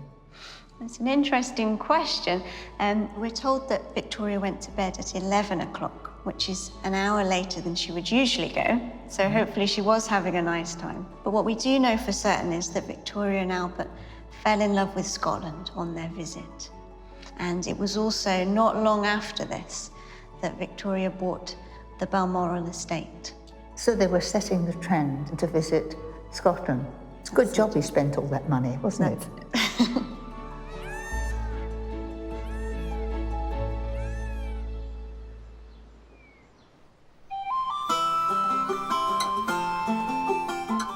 One of the great draws to Scotland for Victoria and Albert was, of course, the landscape. The Scone estate is spread over 27,000 acres, and its prime position at the very beginning of the Highlands made it an important first port of call for visiting royalty and nobility. Much of the region became a vast outdoor playground for the upper classes, with deer stalking seen as the pinnacle of country sports. Here they come. It's about time. I would love to catch sight of these magnificent wild animals, and to help us are the estate's own gamekeepers, Roddy McIntosh and his son Stuart. Good morning, Lady Mansfield. Nice to see you again. Here we go. Young Mary Berry, welcome to Logammond. My, you look smart. You're all in the same tweed. Is it a special family tweed? It is, yes. It's nice, it's warm. It's really... It's quite waterproof. Is it water? I was just thinking, should you have a mac on top of it? If it keeps the sheep dry, it's good for us as well. Well, you look the part, certainly. So if we're all feeling fit, it's on foot from now. Right. It's not the hunting season, so we're just going to have a look for the herd and see how close we can get. More of a deer safari, really. Stalking, historically, has been the sport of kings. Yes, it goes really back to the 11th and 12th century, when it was the king's prerogative, and they developed various royal forests. And anybody else caught poaching deer had some, severe penalties. Well, coming right up to date, venison has become really popular. Of course, it's very good for us. It's lovely and lean, no fat. And it's simply delicious, too. Oh, it is. It's a very good thing that we can now all enjoy venison. And it's because landowners, like the Earl of Mansfield, maintain these huge areas for deer and grouse, that we can still have this wild landscape that has remained unchanged for centuries. Oh, Roddy, I think Stuart and I are going to hold back now, aren't we? Yes, I think your best chance is to go off on your own, the three of you. On. OK, right. By keeping the group to a minimum and staying in line, there's less chance of the stalker being seen by the deer. And Roddy makes sure that we keep downwind of their very sensitive noses.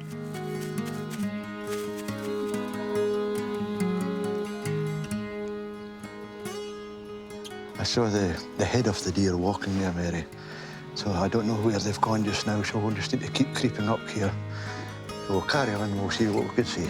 OK, I'll keep close.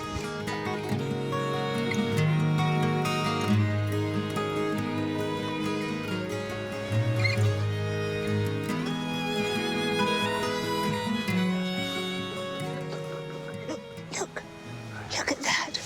Wow, look at this little white tail.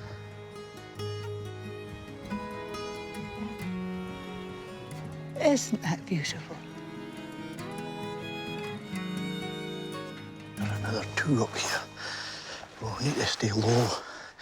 And we'll go up to the top of this ridge here and we'll hopefully get a better view. OK. OK. I'll get close.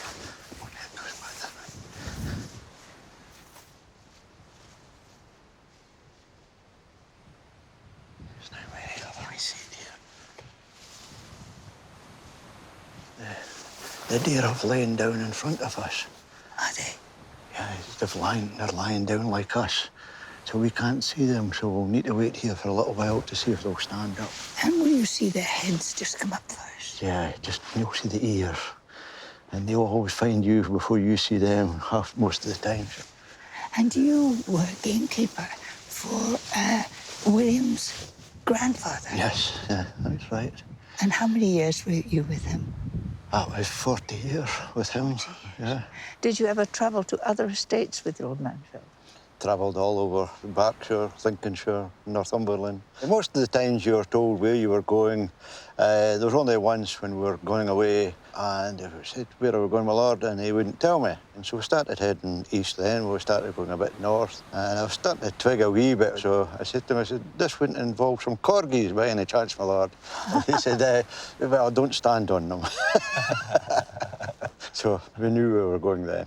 Now tell me about it. Who was there? The Duke of Edinburgh and the Queen. And how did you get on? Did this talk to you? Oh, yes, they're the same as Lord Mansfield. It's totally a relaxation for them.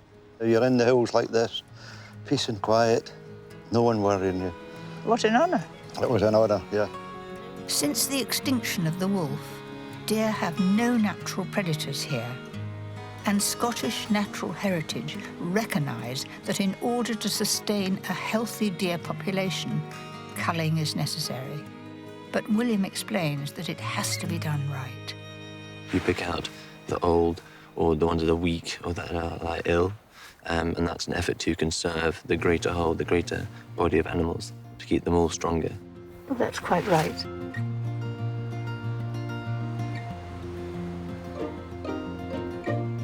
Well, Mary, you're looking a wee bit cold. Would you like a wee dram? I'll never say no, especially when there's a bit of a wind coming up. William? Yes, please. Thank you. Don't spill any. A Scotsman doesn't spill it.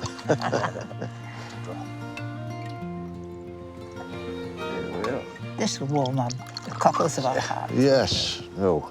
Well, thank Here's your very good health, then, Mary. Cheers. If I blew and you lit a match, it would go up.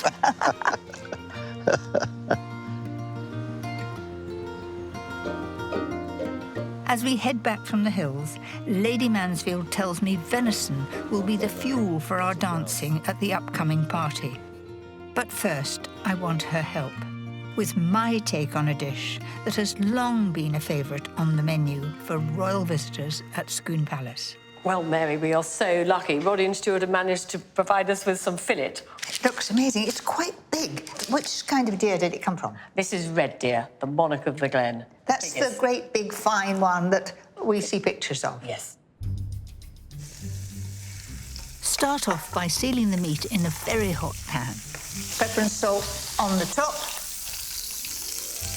Gosh, you can smell it already. Then I'm going to turn that over. That's just what it should do, isn't it? Perfect. When the venison is nicely browned, leave to one side to cool. Instead of the usual mushroom or pâté topping, I'm going to use caramelised onions to crown this Wellington. Gently cook the onions in the same pan, and once soft and golden, set aside half for the gravy. Then add chopped thyme, light muscovado sugar, and balsamic vinegar. That's it. Smell it. Have a smell. You want both onions and meat completely cool before you wrap them in pastry. And I'm using puff pastry rolled out nice and thinly.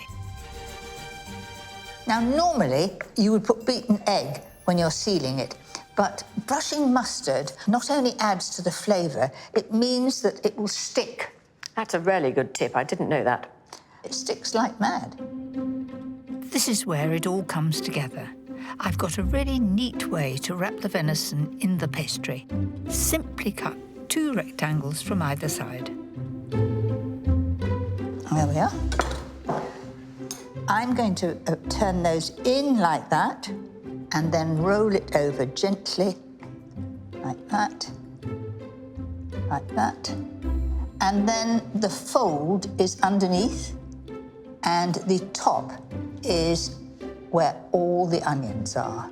That looks fantastic. If you see a little bit of a gap there, there's nothing like a little pinch to get it together because we don't want the juices coming out.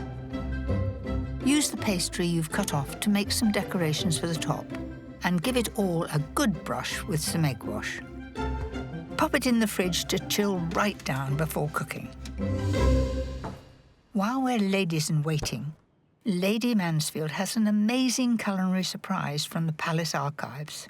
It's a letter from the Duke of Wellington to my dear Lady Mansfield, dated September the 11th, 1833, with his signature at the bottom. So isn't that fun? Absolutely amazing. The other most extraordinary thing is he's enclosed a recipe.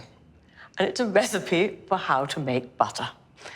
Put the cream into a strong linen cloth. Dig a hole and let the bottom be large enough to allow the cream to lie almost 4 inches deep all over it. Cover up with the earth, Let it remain 24 hours. Take it out and pour the cream, which will be very thick, into a bowl and stir it well with a wooden spoon or ladle. It is in bad weather that this mode of making butter is particularly advantageous. I think the letter is worth an awful lot more than the recipe. I think the recipe's barky. This Wellington goes in the oven at 200 fan for about 15 minutes, while I get on with making a gravy worthy of the man himself. Stir in a tablespoonful of flour to the remaining onions, before gradually adding hot beef stock. And in goes a dollop of red currant jelly. There's another ingredient that's going in which is very important, and that's the port. Then let it bubble away until it looks rich and glossy before sieving out the onions.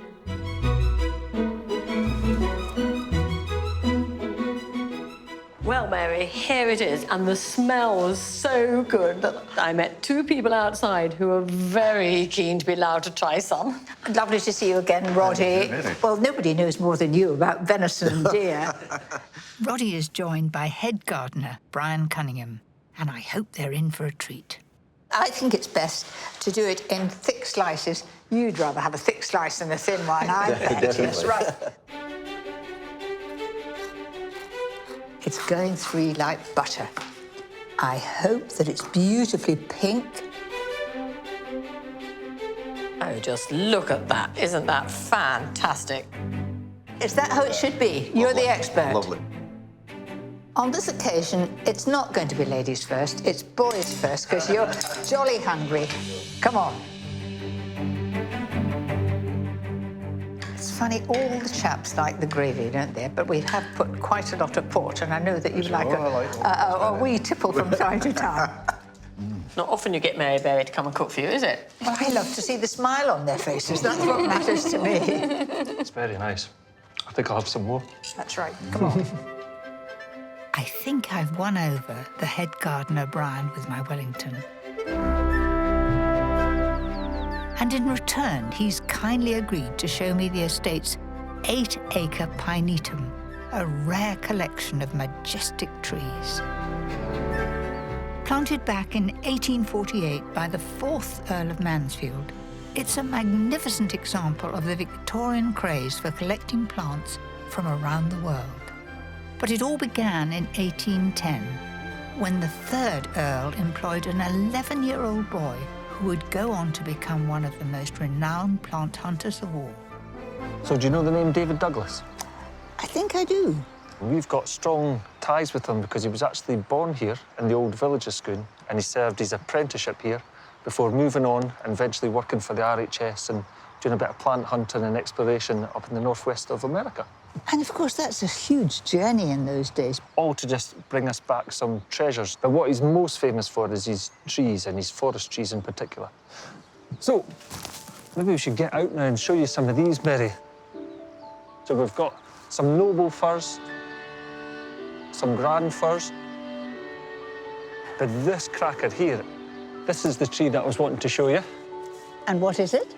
Well, this is one of David Douglas's most important introductions. Must be a Douglas fir. That's right. And it's not just any old Douglas fir.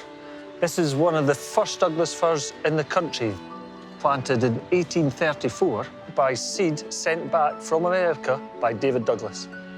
If you imagine Scotland from the 1600s onwards, our trees were being decimated for the wars, shipbuilding, the Industrial Revolution. And David Douglas noticed that these trees were grown straight, they were going to be perfect for timber.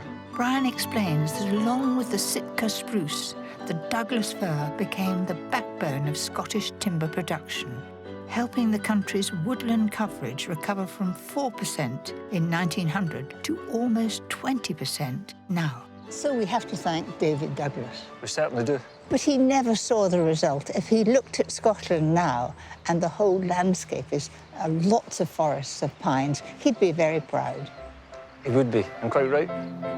But thanks are also due to the likes of the 3rd Earl, who supported David Douglas, enabling him to transform Scottish forestry into the billion-pound industry it is today. It's Lady Manson. Have you still got Mary with you? I sure do. Please, could you bring her to the walled garden? Thank you. We're on our way. Today, Brian and the family are carrying on the spirit of the 3rd and 4th Earls with plans to reinstate the orchard in the 4-acre Victorian walled garden. We've got here, it's been quite a trek. That's marvellous. And you know, I said that when we had important people to come and visit us, we really liked it if we could manage to get them to plant a tree for us. Oh, right. Well, there's a lovely great hole there, looks perfect. So it would be just fantastic if we could ask you to plant a tree. Come on, let's get If going. I give you the planting spade? Gosh, that's beautifully shiny. And Mary, we've chosen a William pear. Oh, it's got a good root. Ooh, getting into it now. Fantastic. There she goes. Is that OK? It's beautiful, thank you. Absolutely perfect. Well, I feel in very good company with all the royals at Scone Palace. Let's hope it grows to be a very fine tree.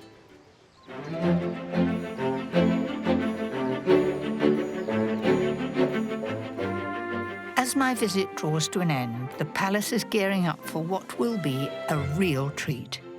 A grand dinner for 40 of Lord and Lady Mansfield's great friends, followed by traditional Scottish reeling. Now, I've got to get my bearings here. This must be where the dancing is. But last time I saw it, there was a table the whole length of the room. I hope all those statues stay like that, with the bouncing up and down of the reels, because it certainly will make the floor bounce. I can see that you're busy, Jean. Is this an exciting time for you? Yes, it's lovely, lovely, really exciting, really exciting. This is for the pre-dinner drinks tonight. We're having champagne. Nothing but the best. Talking of nothing but the best, were you here when the Queen came? Yes. What drink did she have? Dubonnet. And she had to get a new bottle because, well, we kind of thought maybe somebody had served her a bad drink. Maybe a bottle that had in the back of the cupboard for a number of years. It's the same with Princess Margaret. When she was only once ever been here, that I know of. And when she came, it was, she made up her own gin and tonic. Did she? And did she like it? Yes. We've heard she enjoyed it a bit. Yes. I've been tasked with coming up with a suitably Scottish pud for the party. So I've recruited William and a bottle of scotch, and I'm inspired to make an old favourite full of fine Scots ingredients. Cranachan couldn't be more Scottish. In fact, my mama would be very proud of me. Will you help me? I'll try to help. The first thing to do is to caramelise the oats to make them nice and crunchy. So equal amounts of light muscovado sugar and jumbo Scottish oats go into the pan with a knob of butter. Just get turning with that. Okay, so let's just flip it around. Flip it around, preferably not all over the table. And I've got these raspberries. Now, am I right in thinking that this area is particularly famous for raspberries? Yes. Yes. This would be the raspberry bowl of Britain. Because we have very long summer days. Bit of rain, it is Scotland, but long summer days, that's the key. Now for the cream. As this Cranachan is for a special occasion, I'm going to make it extra luxurious by whisking double cream into rich mascarpone. When the oats are beautifully brown, put to one side to cool. Now we need the whiskey. Shall we judge it? What do you think? Like that? I think that looks perfect. Oh, well, we'll see. We'll see how we get. Fold the cooled oats into the whiskey and cream along with those lovely Scottish raspberries. It's a bit like Eton mess.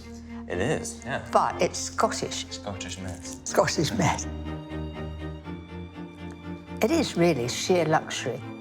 Come on. All right.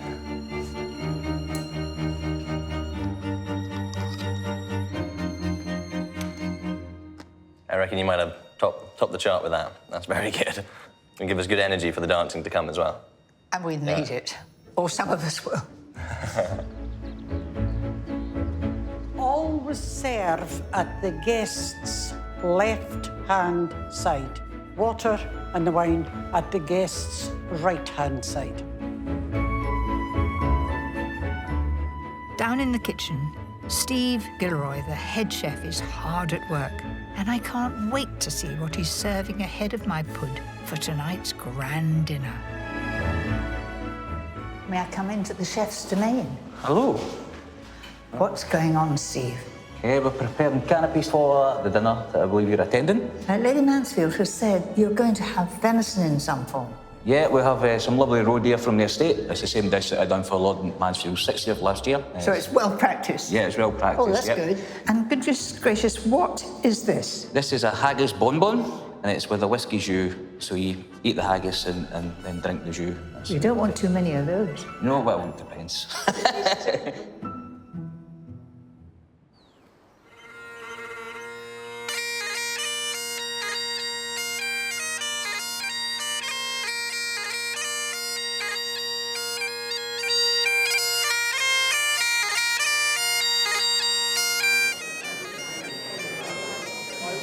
A huge array of the Murray's family friends have gathered for the night. And I'm told that there are many fine Scottish dancers amongst them. And I've got my mother's Wilson tartan sash to help me fit in. Mary, can I introduce you to Jane McNabb? Hello, how do you do? This is Barn Ivory, it's Barn Ivory, and this is Jane's husband, Jamie McNabb. Hello. I have to look. Is that badger? Or what? No, what is horsehair. Horsehair? All right. You can see how ignorant I am.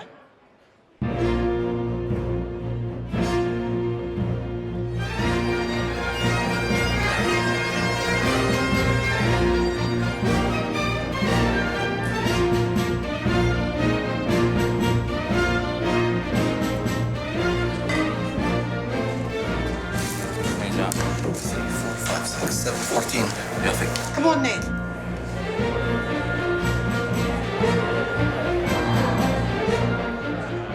Dinner is served, and Jean is in her element, keeping everything flowing smoothly. Thank you. The seared venison is the star of the show. And with the palace sparkling and fully brought to life, it's easy to imagine the many royals enjoying the Murray hospitality throughout the centuries. On the one that Mary done it look like that, all right? Right, OK. And the chef has made sure there's enough of my Cranachan for everyone. Let battle commence. Ha-ha!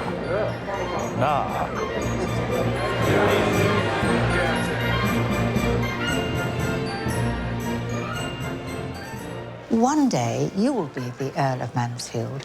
Have you thought how you feel about that? Quite the responsibility. That's 16 plus generations. One thing that I've always been keen to ensure is that I don't want to be known as William who just went home. Because that's what I could very easily do, but I wouldn't be able to cope with that. I want to go out into the world and earn my own stripes. And the relationship that you have with your staff is quite extraordinary. It means a lot to you, doesn't it? It means a huge amount to me. And theoretically speaking, they should call me now my lord, which I find really strange. So I insisted on them all calling me still William, because that's what they called me for years. So you wish to carry on the traditions of Scone? Very, very much so. And I want to continue tradition and marry the old to the new and sort of drag Scone into the 21st century and beyond. And I'm very excited by that.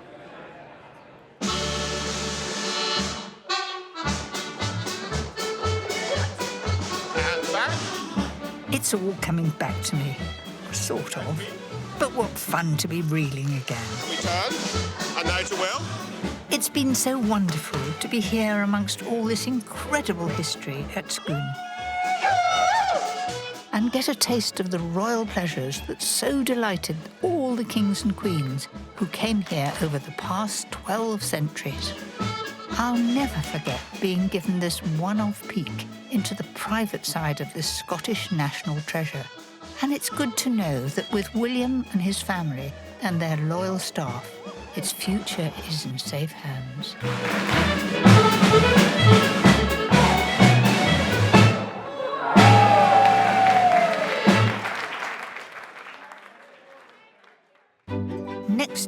I visit Powdram Castle on the Devon coast to meet the youngest generation of one of Britain's oldest families. The cream before the jam.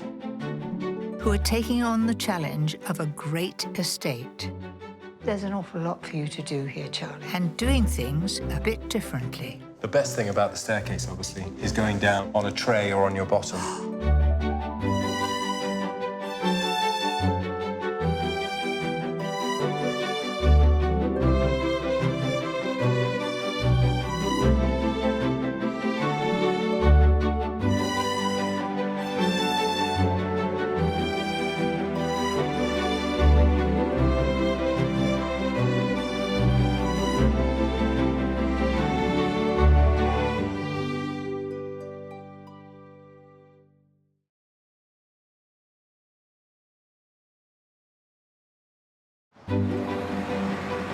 Britain is world famous for its stately homes.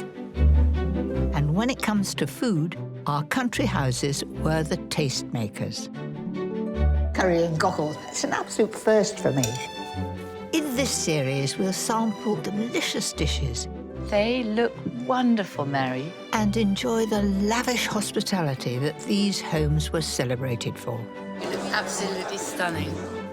I'll show you how to cook tasty modern recipes inspired by the history of our great houses. This is actually Napoleon's chair from Waterloo. Mind you, I could do with a cushion. Join me as I meet the families who own these exceptional homes. The best thing about the staircase, obviously, is going down on a tray or on your bottom. And find out what it's really like to live. That looks quite saucy. Work. It was very like cutting a hedge. I think you're better at baking. And party in the nation's most beautiful stately homes. I'm not going to drop it. This week, I'm meeting the young family breathing new life into Powdram Castle. You like it, Jackie? I love it. And I'll join them at a magical woodland party to thank everyone who's helped them settle in. It's been quite a journey. Fairy tales happen. This is your invitation to dine at some of Britain's grandest tables in some of the most beautiful houses in the land.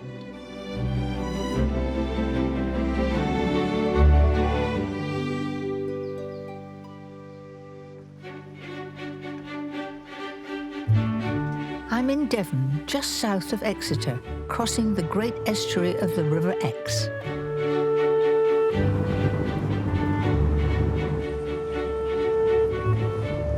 I just love Devon, even on a blustery, a rather misty day. The smell of the sea, it's all very tempting.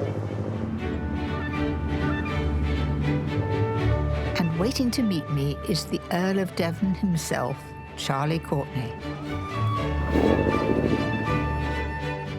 Hello, Mary. Oh, it's lovely to be back in Devon. Thank you for coming in this lovely weather. Oh, who cares? Charlie's family has been connected to this estuary for over 600 years. You know, the estuary is such a remarkably vibrant place. I think in medieval times it was something like England's second or third biggest port. Was it?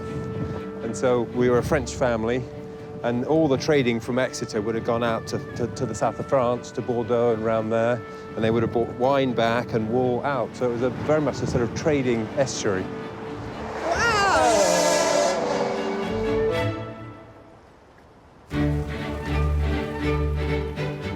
I'm on my way to the house that's been the Courtney family home since 1391, Powdram Castle. There it is in all its glory, Powdram. So there's Powdram Castle. Flag flying. Yes, that's my flag, the Earl of Devon's flag. I think I'm the 28th generation of the family to move my kids in. It's rather nice.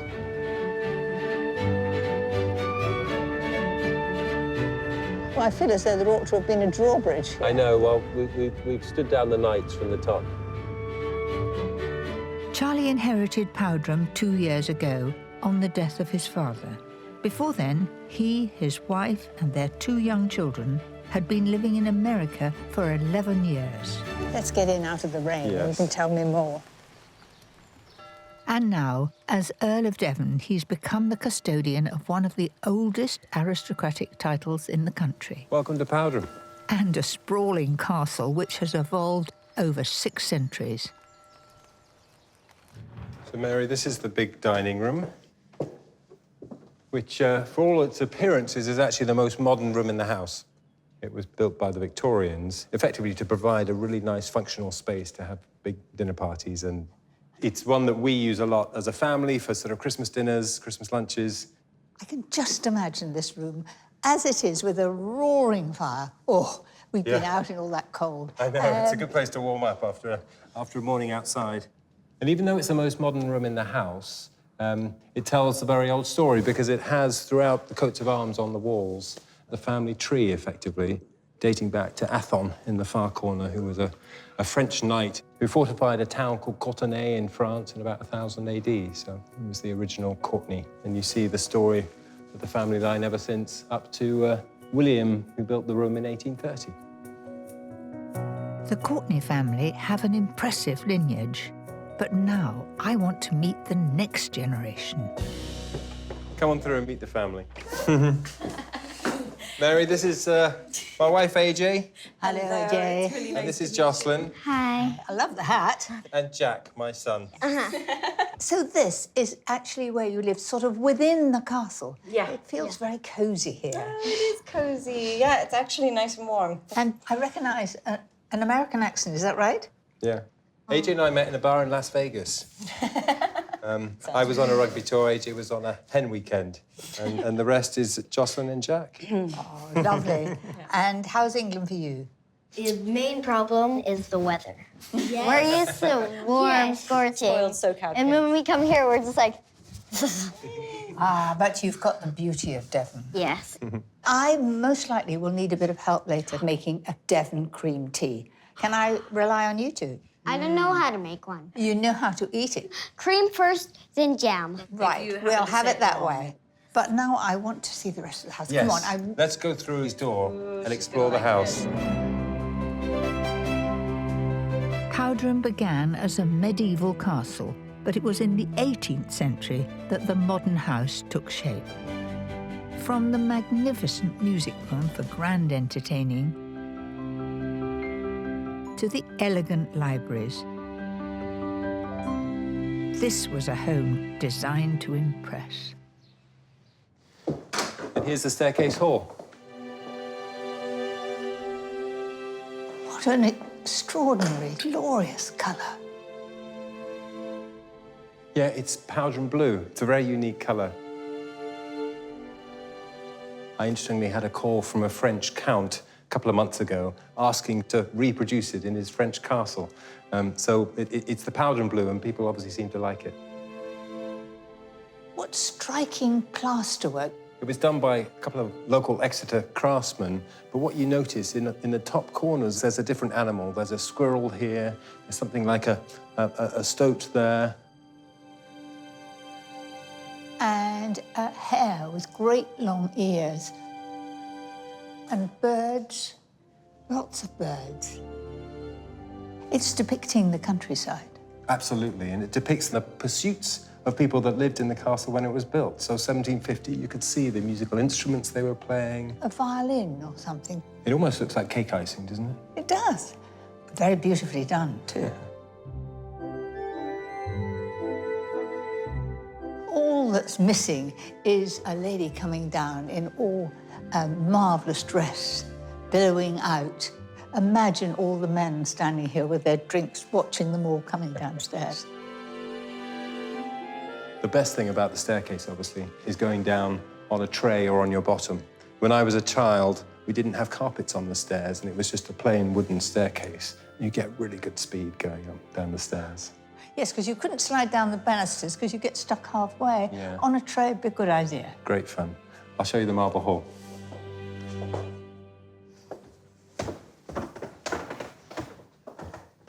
So this is the marble hall, which is the bottom half of the old medieval Great Hall. On the far side of the hall, you see the old medieval archways. And the archways go to the buttery, the kitchen, and the pantry.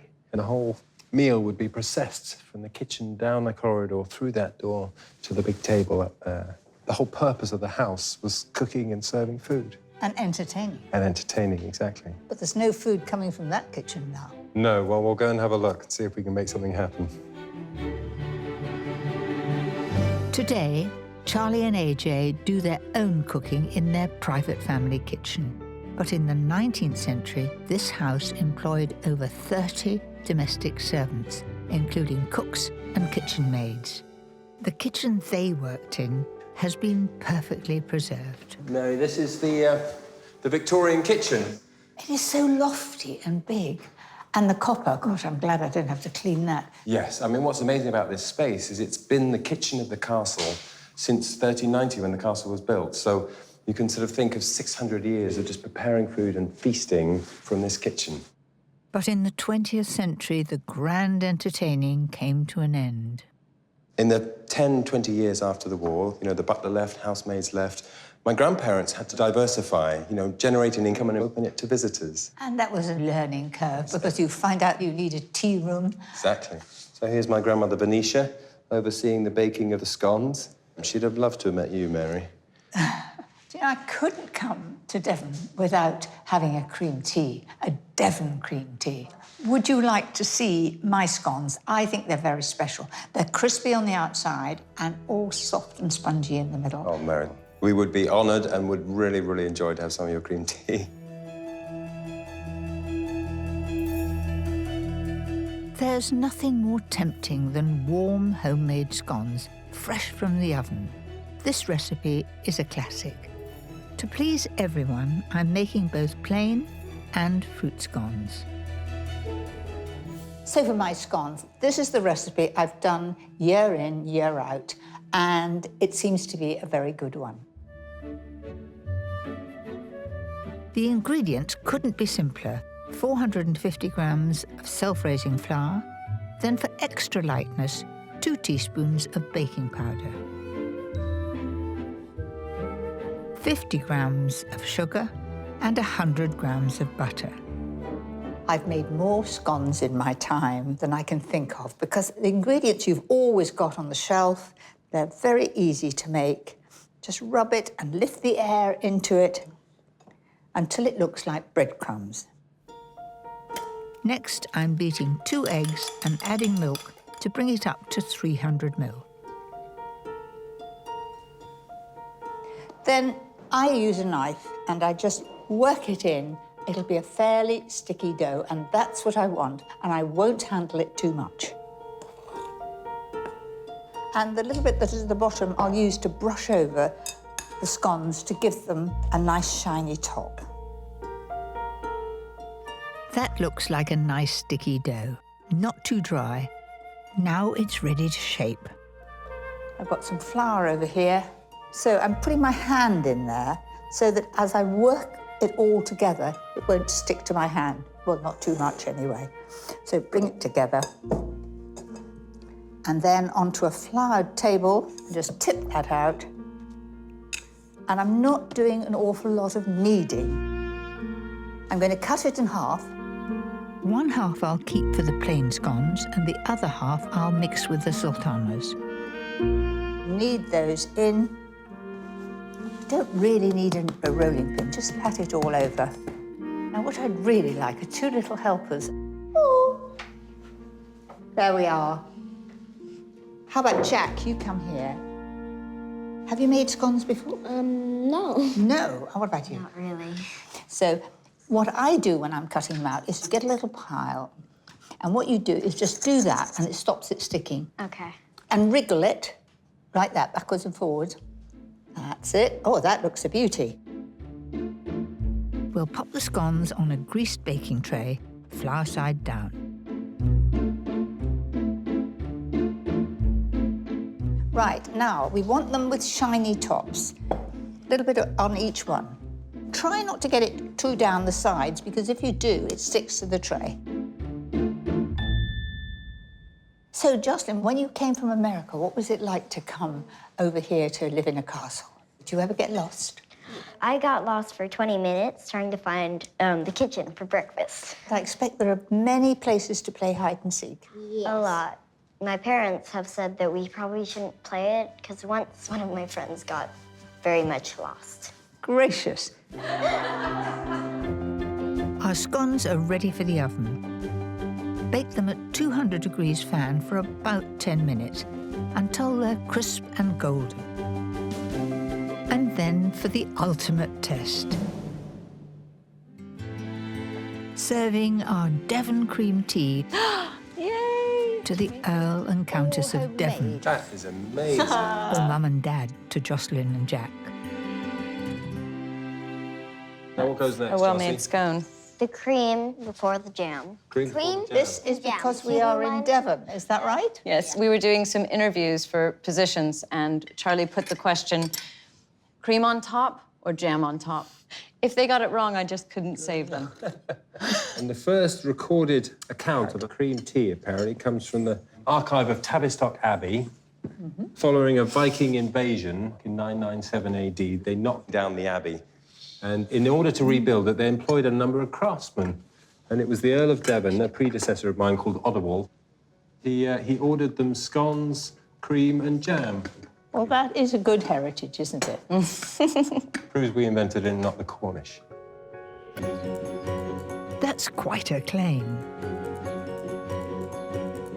But I imagine it takes more than cream teas to keep a house like Powderham going. The castle is set on a 3,500-acre estate. It's home to a working farm as well as a magnificent deer park run by gamekeeper Dick Durrant. The deer, to me, they look like little Bambis. Yeah, I mean, they're a super-looking animal. So pretty.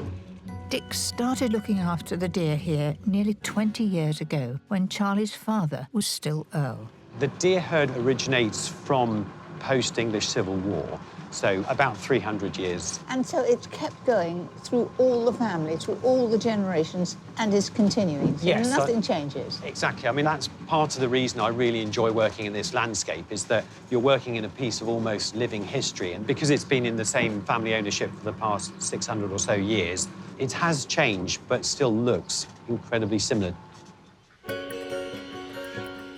Every year, the Powderham estate attracts around 35,000 visitors from all over the UK. But there are some guests who travel from much further afield. This must be a wonderful landscape for wildfire. It's so peaceful. Yeah, during the winter, you'll see large amounts of widgeon and teal.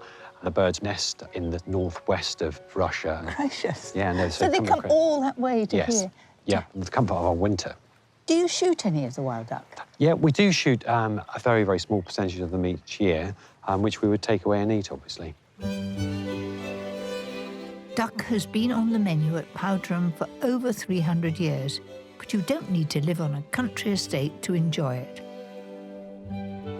This is my pan-fried breast of duck, served with a rich apple sauce with calvados, in honour of the Courtenay family's French heritage. I really like duck, and so often over the years I've done it duck à l'orange, but it goes really well with apples. I like to remove the skin, use a sharp knife for any tough bits.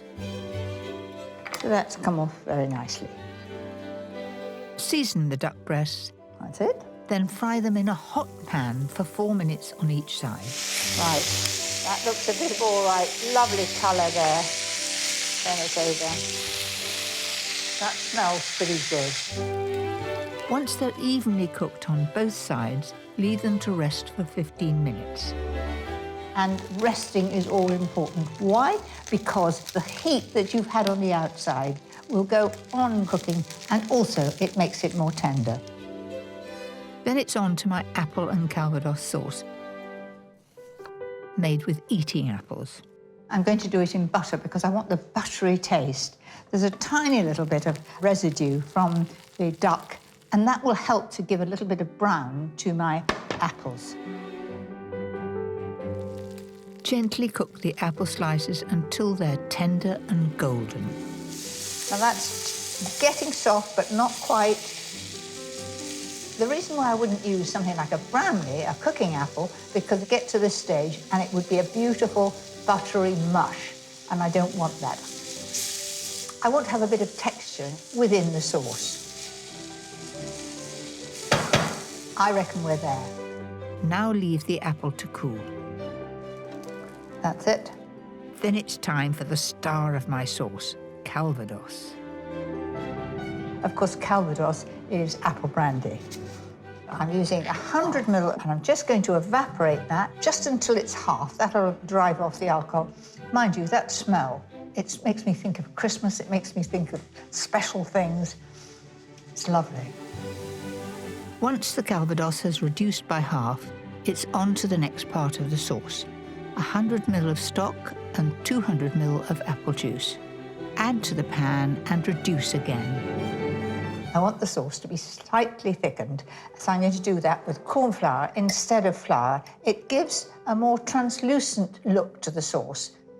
Mix a teaspoonful of corn flour with a splash of apple juice. Add some of the sauce. In it goes. Give that a good stir. Back into the pan there. And bring it to the boil, stirring as it thickens. I'm going to add the apple to it now and take it off the heat. I don't want that apple to go all mushy. For an extra hit of flavour and colour, add any remaining juices from the meat to the pan. Right, we're ready to serve.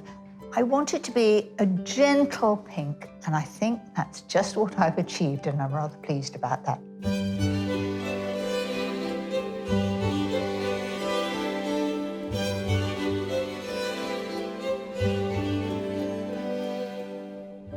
I reckon that took me about half an hour to make. Oh, so simple to do, and yet so special. And who better to sample it than the Countess, or AJ, as she's known to everyone here at Powdram. AJ, come in. I hope you're hungry. Come in and have a taste. Oh, it smells amazing.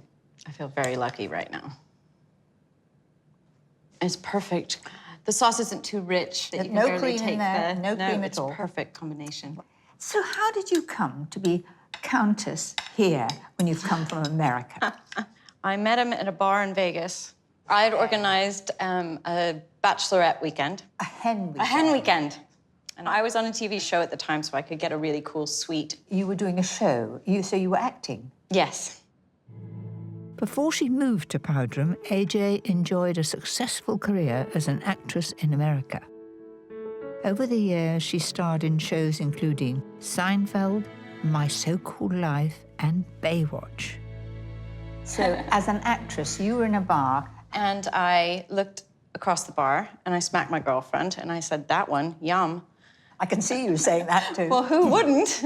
And he was just smiling and flopping his floppy hair, and we just looked at each other and smiled. So when you got to know Charlie quite well in Las Vegas, did you know, in fact, that he had a title? No. One of the guys said, hey, that's a good one, he's royalty. And, but I didn't... I didn't take it in? No. And then the next morning, I called my mom, and I said, Mom, I've met the guy. We had a rendezvous in New York, like a month later. Letters started coming, and then phone calls like clockwork. And then we went to Isle of Skye, and then we drove back, and he said, do you want to meet my parents? And I was like, wow, serious.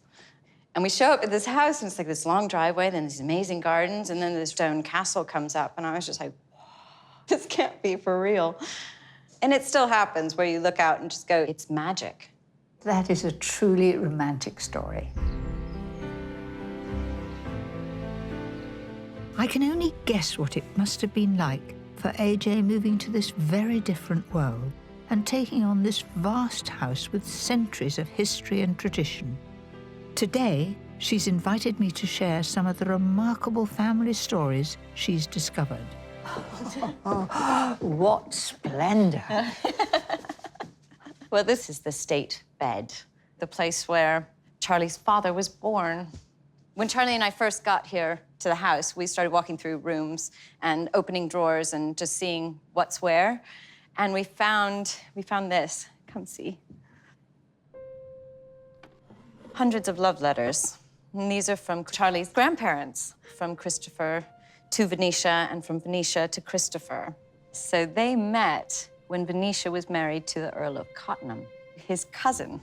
Oh, married before. Yes, this was a bit of a scandal. And he traveled a lot and wasn't very present. That's where the trouble problem starts.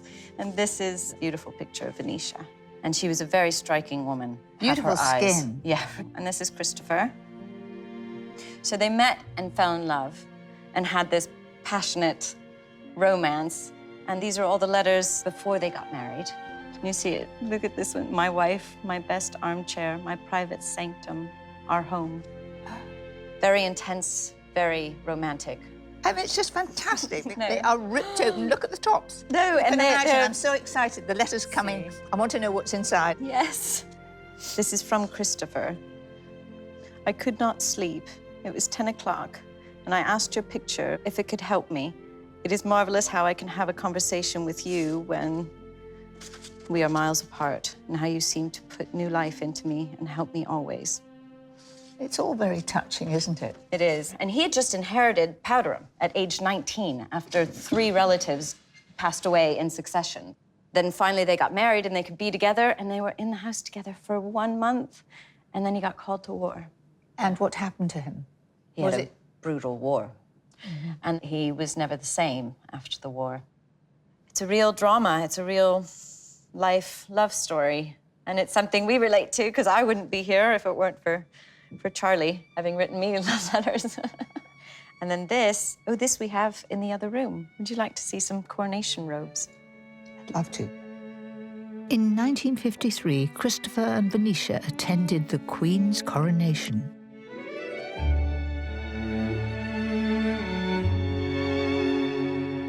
They cared for Powderham until Christopher's death in 1998. So this is what Christopher and Venetia wore. Would you like to try coronet? Aha.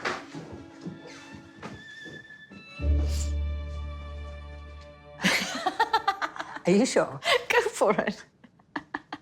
That one's a lot more comfortable than the little one. I'd have probably been better at it if I went to the finishing schools. You gotta balance it more. Look at That looks quite saucy. One shake and it would drop on the floor. Right. And I dare say Well, it's this one quite does have valuable. the little strap. So if there is in the future a coronation, you would be wearing these robes. Would I? Wow. Because I'm a little short for that one. After all, you are a countess. Yeah, exactly. No, and it's like moving into this house. What are you doing? You're embodying this role, and you study it. I mean, the title of countess to me just means, you know, that we're the ones that have to look after the place. This castle is built in support of its community, so I'm actually really interested in strengthening ties and finding out what purpose we can serve. This is my favorite little cottage on the estate. They've just cut it all back. This morning, AJ is showing me how she's opening up the castle with a new project based in the old kitchen garden. This is a great warble here.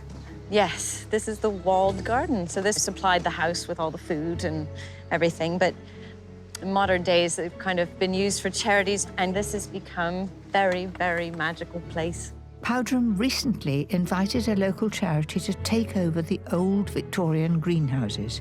The Dawlish Gardens Trust provides training and support to people with physical and learning disabilities.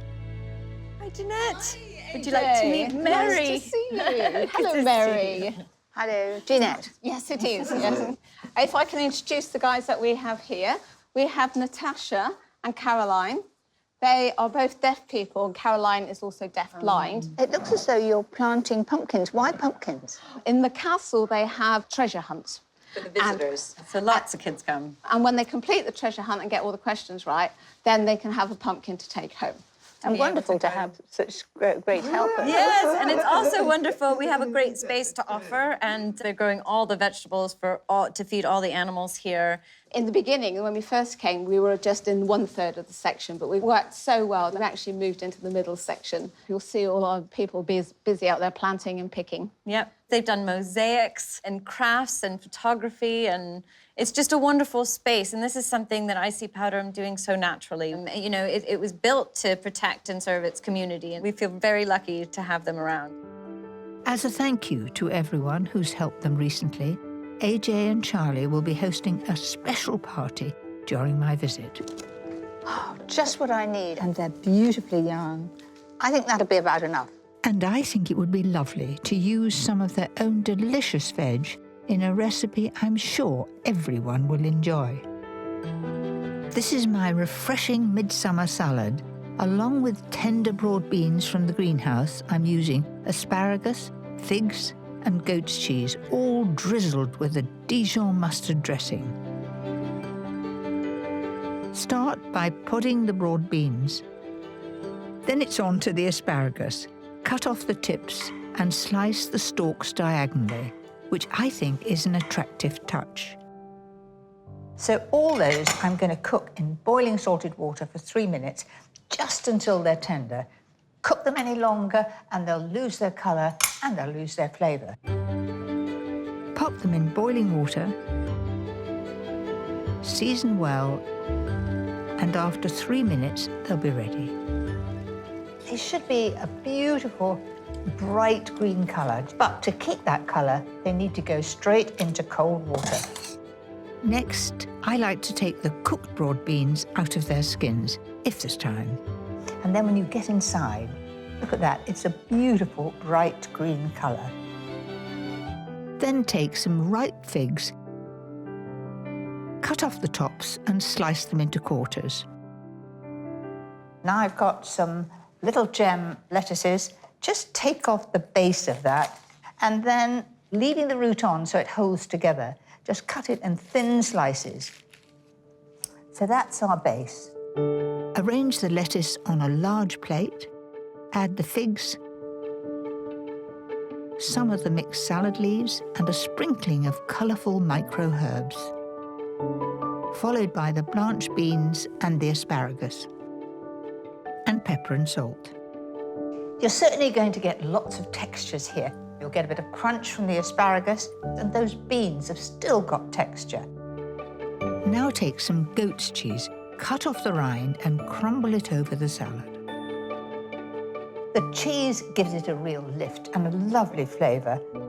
OK, you don't like goat's cheese, use feta. And finally, onto the dressing. Chop some chives and add a teaspoon of caster sugar to a bowl. Then I'm going to put a teaspoonful of Dijon mustard in there and about a teaspoon of lemon juice. Then add a clove of crushed garlic and 6 tablespoons of mild olive oil. And it will thicken a bit because the mustard always makes it a little bit thick. Season with pepper and salt. Then in go the chives. Then I'm going to just drizzle that over the top. And don't put this dressing on until the last minute. The whole effect, I think, is lovely. I really hope Charlie and AJ's party guests will enjoy it. So there it is, my midsummer salad. Beautifully healthy, rather different, and great for a special occasion.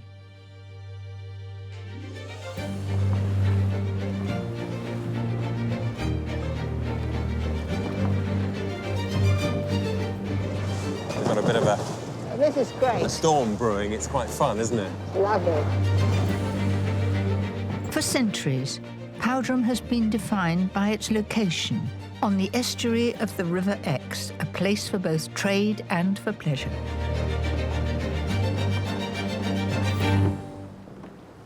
On a day like this, there couldn't be anywhere better than being in the estuary. The estuary is amazing. The family have always had a great connection to the estuary, particularly through sailing.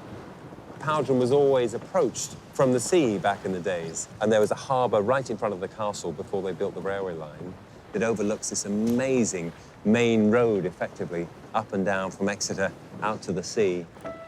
As Lord of the Manor of Powdram, Charlie owns much of the foreshore along the River Exe, which he leases to local shellfish growers. We're now, I think, approaching high tide. At low tide, so much of this is all mud banks, mud flats, and this is where you get all the mussels and all the cockles and all the amazing seafood.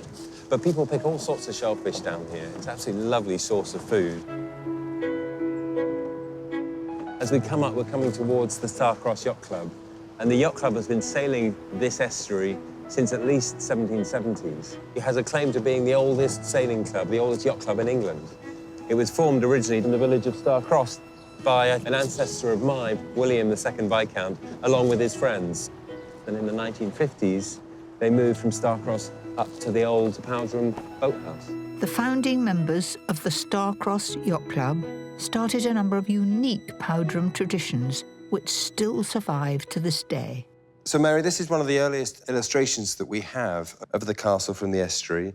It's a lovely print from the mid-1700s, and it shows the family boathouse down here, see, that the Starcross Yacht Club now occupies. But, of course, the other relic that we have from this era, as well as the yacht club, is the Starcross Dining Club, which was founded by the same group of gentlemen. And what's wonderful is that dining club, the Starcross Club, still meets at Powdram, and they still eat the standard starter of curried cockles, using cockles from the estuary and using curry from all these spice ships that would have been trading up and down the estuary. Charlie, curried cockles. Curried cockles. I need to know how to make them. Come and show me. Let's go to the big kitchen and have a go. Charlie is going to show me how to cook this historic Powdram favourite, fresh Devon cockles, smothered in a creamy curry sauce made with apples, white wine and mango chutney. So here we have the cockles. These would have been harvested out on the estuary. Hey, that's fresh, isn't it? Look.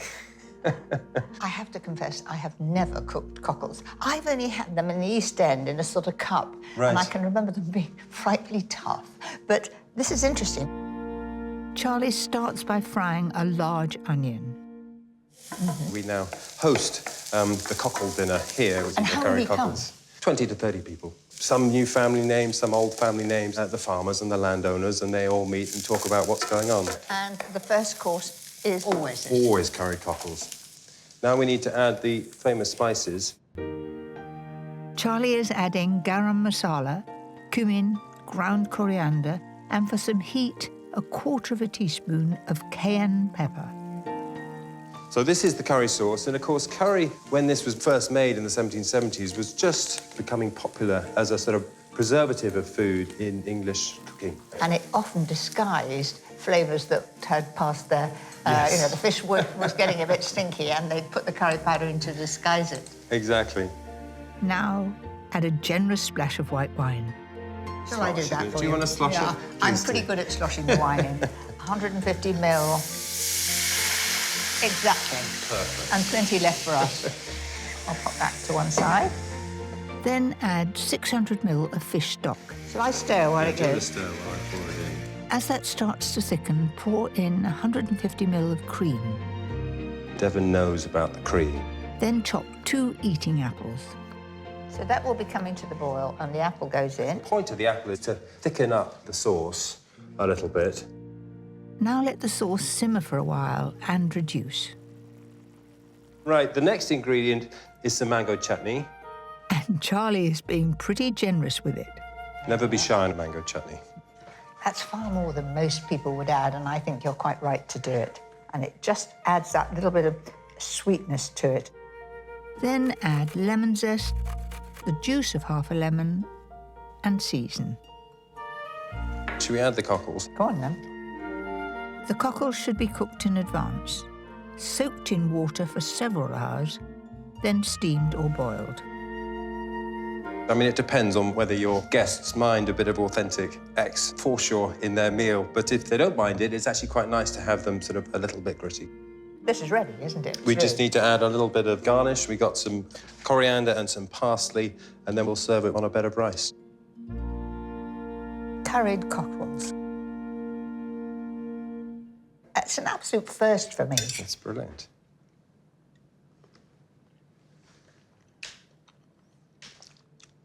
It's a bit of all That right. works, doesn't it? It really works. This is fabulous, everybody. It is really, really, really good. I mean, who would think of currying cockles? I promise you, this will be on the cards for me. Powdram is a castle that's full of cherished traditions. Preserving this heritage is a never-ending task. There There are 34 staircases to clean, 16 state rooms, nearly 40 bedrooms, and over 50 antique clocks, each of which needs to be wound every week, a job Maurice Down has been doing for over 40 years. This morning, Charlie is showing me his next big challenge. So, Mary, all the bedrooms in the house are numbered, and these bedrooms up here are known as the 30s, and they've been unoccupied for about 20 or 30 years. And as you'll see, they've sadly fallen into something of a decline, with the paint peeling off the walls, plaster falling off the ceilings. Mould in the corners. But what's wonderful about up here is the treasures of the family have sort of collected for years in these rooms. There are so many boxes and trunks. I wonder what's in here. Oh, look, that must have been for top hats. It's a top hat box, absolutely. Is that... It looks like a bath shape. Travelling bath, Victorian. Everything you need for going round the Empire. What else is there? What would that be? Oh, it's got something written on the That front. would be a tin hat box. It says C.P. Courtney, Esquire. This would have been my Uncle Charlie, great-great-uncle Charlie. And that's his local police helmet. But look down in there. There's a spike, and you unscrew it and put it on the top, would you think? Yeah. There we are. It probably doesn't fit me. No, it's actually a rather small head. His picture in the dining room makes him look like quite a tall man. You're tall already. Yeah. There's an awful lot for you to do here, Charlie. People think, living in a country house like this, that it's all like Downton Abbey and there are butlers and housemaids. But in reality, there's some parts that are just like this. Yeah, constantly you're repairing, constantly you're trying to maintain, constantly you're finding ways to generate a bit more income, but without damaging things and maintaining things. So it's a constant balance, but it's a lot of fun.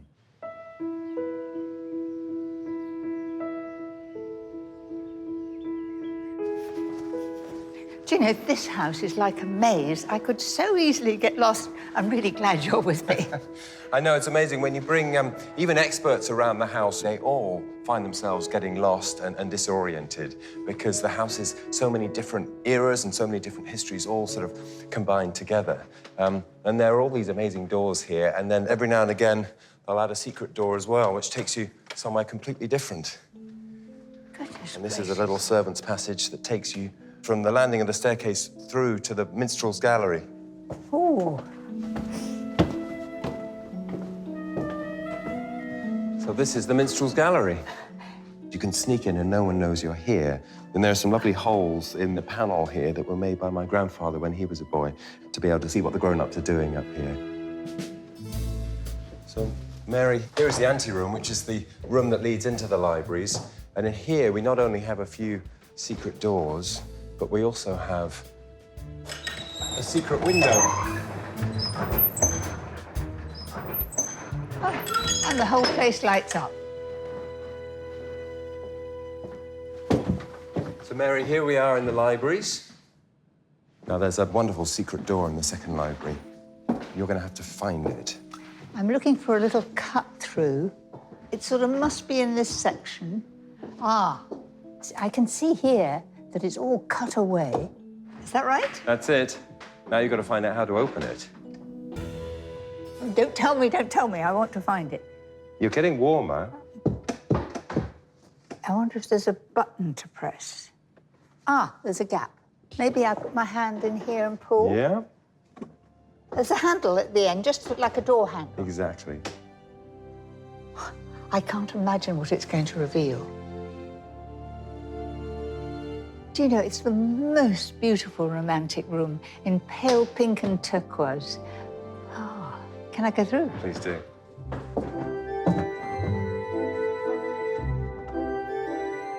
Isn't it a wonderful room? Absolutely. And gracious. Is that an organ at the end? Yeah, so that's a 1769 organ that's recently been restored and works perfectly again. It's actually called the music room, and it was built for this chap's coming-of-age party. This is Kitty William, the 3rd Viscount. He looks pretty dandy, doesn't he? He was the brother of 13 sisters.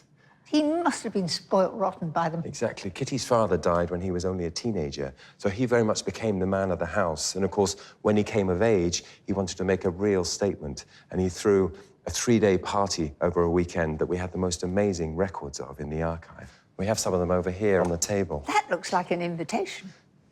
Your very own invitation to Kitty's weekend celebration. It's number 567. Well, there were probably about 600 people invited to the weekend as a whole. The ball garnered amazing press and publicity, and there was a lovely article in the Exeter Evening Post. Gosh. And it says Friday night was the masquerade, it being particularly observed that no black dominoes were to be admitted. And of course, it says that in handwriting on the front of the invitation. What are black dominoes? So a black domino was just a black cloak that some people who weren't trying very hard would wear to a masquerade ball. And you say, well, you can't just half do it. You've got to wear a proper costume. And so Kitty was incredibly keen that everybody should dress up. They ate at 1 o'clock in the morning. 1 o'clock in the morning, I'm ready for bed. And the tables were laden with young meat, fruits, preserves. And of course, the food that they served would have been a real statement of intent, and every single person invited to the supper was given a peach on their plate. And a peach in those days was the most exotic and expensive of fruits, but you were really impressing your guests. And it really launched Kitty into society as a man of great substance. As a young man, it seemed Kitty enjoyed a charmed life. But in later years, his fortunes changed. His story then got rather tragic. He developed an affection for a young man called William Beckford. And when they were quite young, they were discovered together in bed at Powdram, and a scandal broke. And that forced Beckford to be exiled. Kitty stayed at Powdram, lived here, but in 1805, someone filed gross indecency charges against him, and he fled, caught a ship bound for Manhattan Island, for New York, and in 1815, when Napoleon fell, he moved to Paris. He never returned until he did so in his coffin, and he's buried in Powdram Church. And when I was growing up at Powdram as a kid, there was a huge shame around the gay 3rd Viscount, or the flamboyant 3rd Viscount, as he was told. Sad. We had no record of what Kitty was doing during the time he was in exile. And the assumption was this reprobate was just living it up in France and in America. And then only about 10 years ago, these letters were found in a coal chute in Hampton Wick in South London. And they are the correspondence between Kitty and his lawyer. And he is managing the estate on behalf of Kitty. And this correspondence tells them all about the project for building a chapel at Star Cross, for which Kitty has donated the land and an endowment. And so this character that we all grew up knowing as this sort of reprobate, dissolute man who just left is shown to be the most conscientious landowner, really caring for the castle, for Star Cross, for the estuary. And it brings him completely back to life.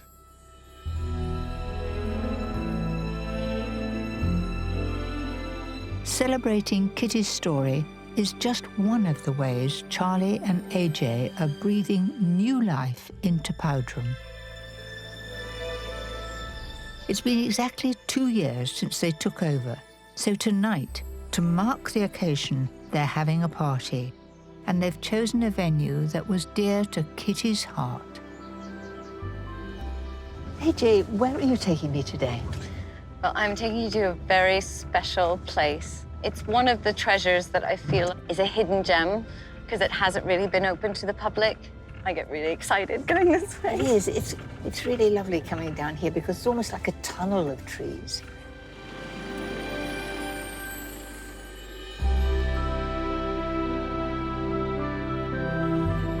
For decades, this woodland garden created in the 1770s was overgrown and neglected. Now, AJ and Charlie are bringing it back to life. Just look at that. It is in the middle of nowhere. It is so beautiful. And turn around It's a and have a folly, look. look at that. I know. It's really rather theatrical. You can imagine a Shakespearean play being here and the audience flanked. For me, I just see Midsummer Night, Shakespeare. This is made for it. So what's the story behind this folly? So the Folly is built by Kitty Courtney, the third Viscount, to entertain. So Kitty would throw lavish parties, and this would be the setting. Perfect place for a party. Perfect place for a party. And this is the 2-year anniversary of us moving into the house. So we are thanking our staff and our local community. I mean, we've had massive support from the local community. So it's really just a thank you party and letting everyone just be in this space and relax and enjoy it. Dinner. And you're going to feed them? Yes, I might need some help.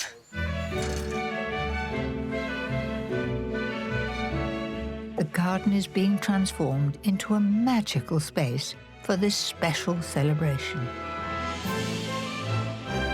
Meanwhile, I have a job to do too.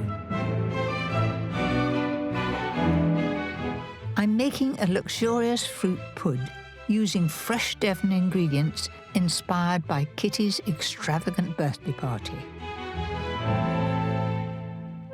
Kitty did things in great style.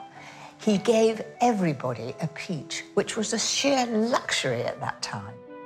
So in Kitty's honour, I'm going to make a pudding with peaches, and I'm calling it a peach posset.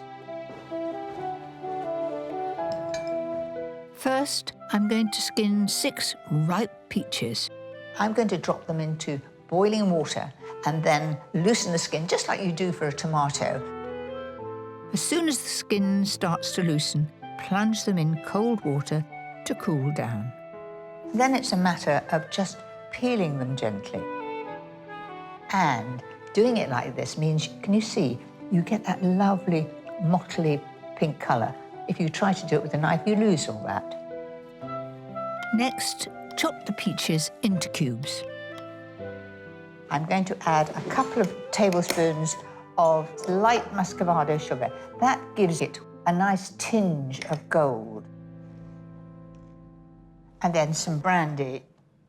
Adding the brandy to the peaches means, 1, it gives a terrific flavour, and 2, it stops it discolouring, because you wouldn't like little brown pieces at the bottom. 2 tablespoons is enough. Then I'm going to just stir that all together. And you leave that to marinate. I like this recipe because it's so easy, so simple. And now for the topping, a traditional English dessert called a posset. My interpretation of a posset is lemon, cream, and sugar. Often it's in a glass on its own, but the addition of peaches makes it very special. Add the zest and juice of a large lemon to a pan and 75 grams of caster sugar and 300 ml of double cream. And stir it gently until it comes to the boil. It's really a bit like thick custard, but I promise you it tastes a far cry from that.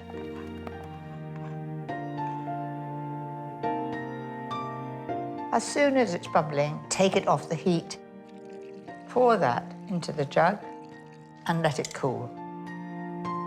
Now divide the peach mixture between 6 glasses, leaving space for the posset topping.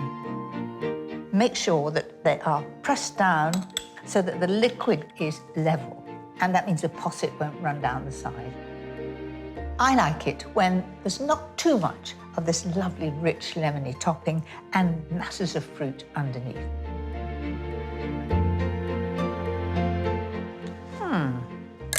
Quite pleased with that. 4 hours, they will be set. I usually do it overnight because I like to get ahead. When they're fully set, they're ready for the finishing touch. You could do all sorts of things. You could put any edible flower, pansies or a tiny nasturtium, but I've got some borage here. So you just catch hold of the middle like that and pull off the stalk. I would like to put 3 in the middle of each one. It's very delicate, it's very summery, and it looks as though you've taken extra trouble. I think those look very, very special, perfect for a party.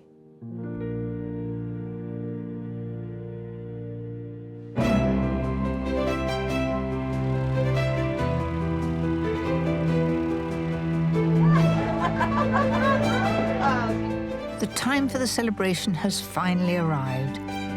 I can't wait to see the garden in all its party glory.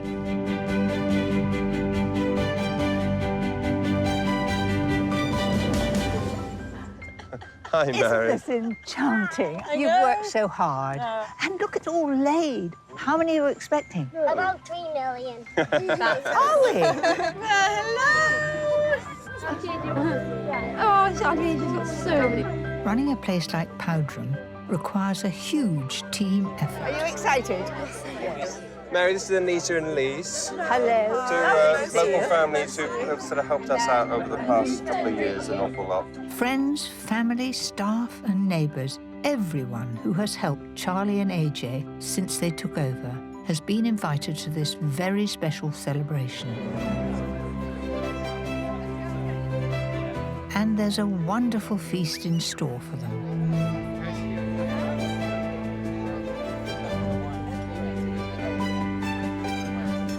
You and AJ have made me so immensely welcome, and what a finale this is. It is just magical. And I hope they all enjoy my contributions. My crispy midsummer salad. Delicious. Yes, I can. Absolutely delicious. And of course, that special Powdram pud, my delicate peach posset. It's a very informal celebration for a very informal family.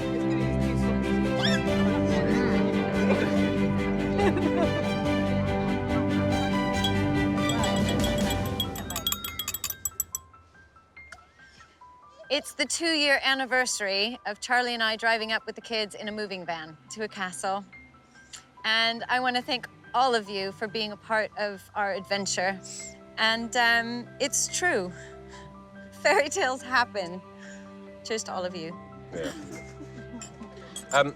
I just wanted to say, Mary, thank you. You've been so brave, braving the sailing and the attics and the curried cockles. They're good. So thank you, Mary, and thank you, everybody, for making this really special.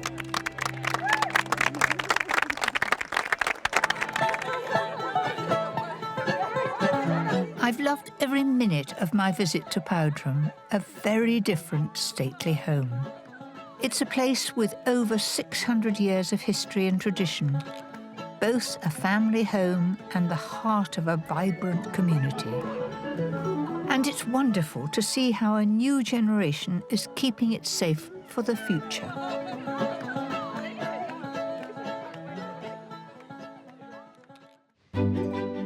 Next time, I visit Goodwood, where the March family have breathed new life into a great estate. What did I tell the grandchildren? Laugh at Goodwood.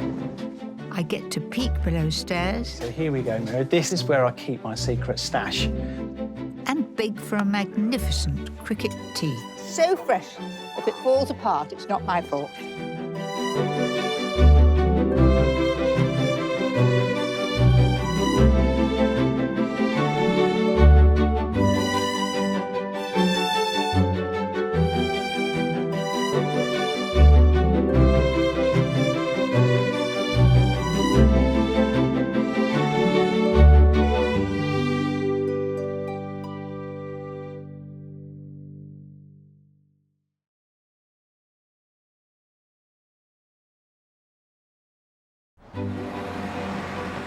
Britain is world famous for its stately homes.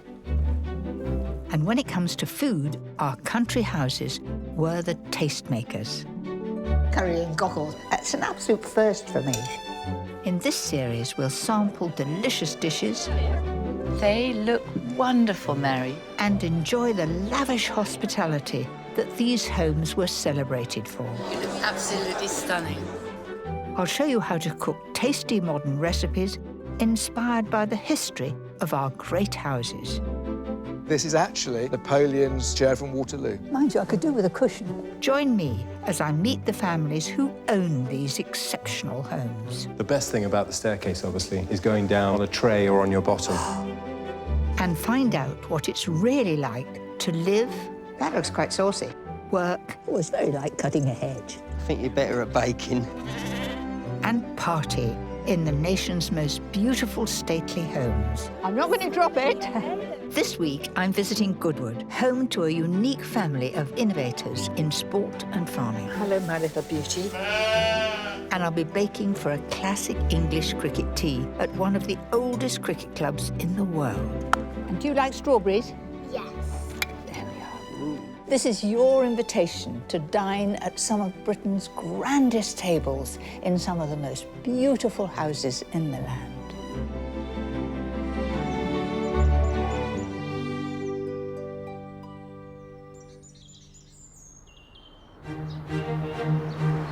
I'm on my way to Goodwood House in West Sussex, home to the Dukes of Richmond since 1697. The Earl of March and Kinrara, Lord March himself, is here to meet me. Mary, hi. Good March. Hi, lovely to see you. Welcome to Goodwood. It's great to have you here. What a grand car. It's a It's lovely, isn't it? Yes, I know. Rolls-Royce, no less. Well, they're all made at Goodwood. The Rolls factory's at Goodwood, so yeah. So I thought you better be picked up in one. Good gracious, and Let me it's so take that. shiny, too. Sheer luxury.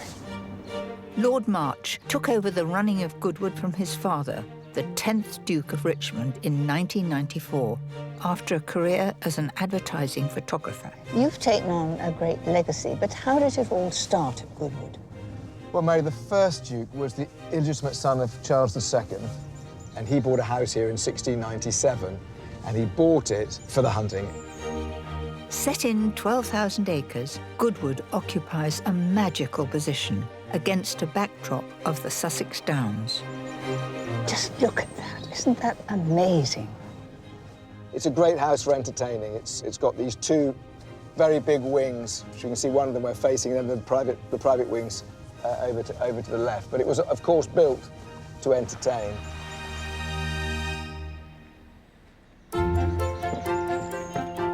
The original house has been added to by successive dukes, and for 300 years, it's been the family's primary residence. Here we are, Mary. Welcome. Hard to think that this was a hunting lodge. Well, the hunting lodge was sort of in the middle. So the first Duke was descended from royalty?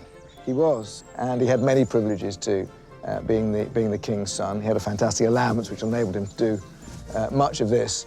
With its distinctive copper domes and flint walls clad in scented magnolia, Goodwood House has splendid staterooms, but it's also the family's home, where Lord March lives with his wife and their children. It must be really difficult to keep something of such magnitude going. It must be very expensive.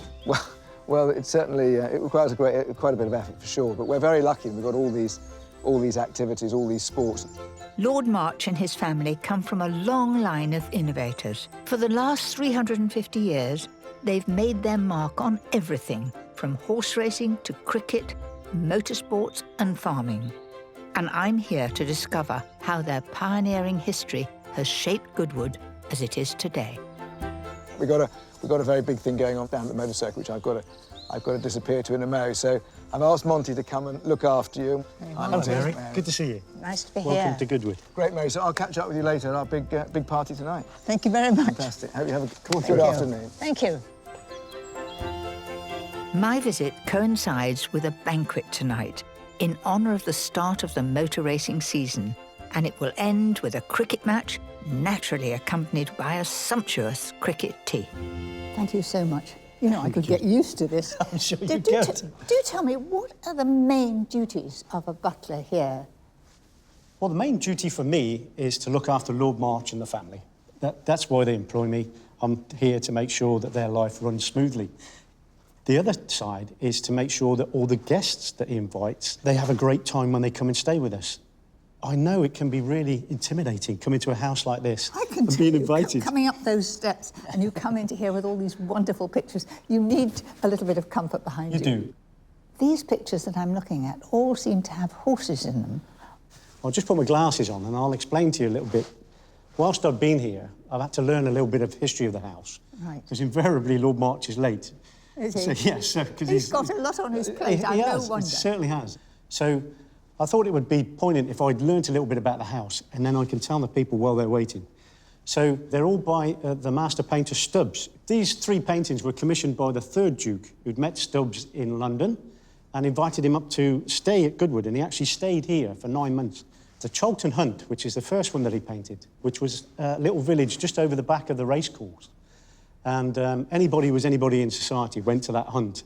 And all the hounds there's 10 pairs of hounds. And if you were here in 1759, you'd be able to recognise every hound. He painted it individually. Really? Yeah. Well, he So- obviously loved animals, horses mainly, but dogs as well. Yeah. Now, there's one thing that I want to see. There's a banquet tonight, and I want to know what's going on. Right, let's go this way then. Follow me, Mary. I love a party, and so I'm delighted that on my first evening here, Lord March is throwing a dinner for 300 of his motor racing chums. Just watch your forks there. You just want to reverse them slightly. So it looks fabulous. Yeah, it looks great.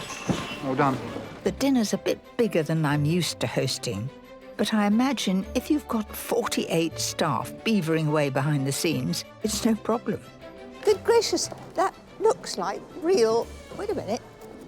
It is real grass. It is real grass. Straight on the table, or a little bit of plastic underneath. A little bit of plastic underneath to protect the tablecloth, but hopefully we can recycle that, put it back in the ground. It's so original. How on earth do you work out where everybody's going to sit? Well, that's a good question. And the person who sorts that out is young Jo here. Let's go and meet her.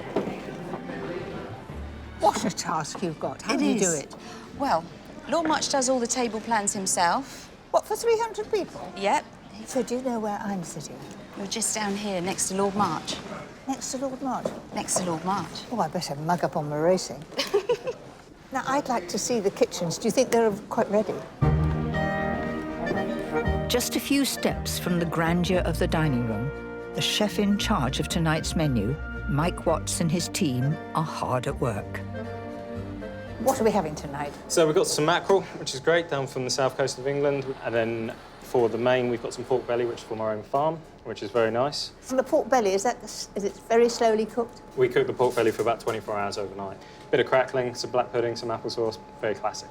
And what about the pud?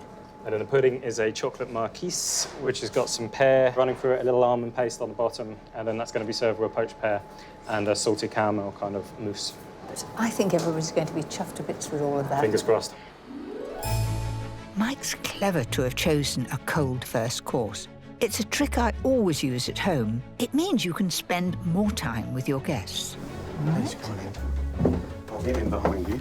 I've been promised I can try my hand in one of the house's 3 kitchens, and Monty is taking me down to his domain in a lift that has linked the main house with the servants' quarters for almost 90 years. This is a very grand lift and beautifully polished. Here we are, Mary. Out we go. Fine. Just this way. This is your butler's pantry.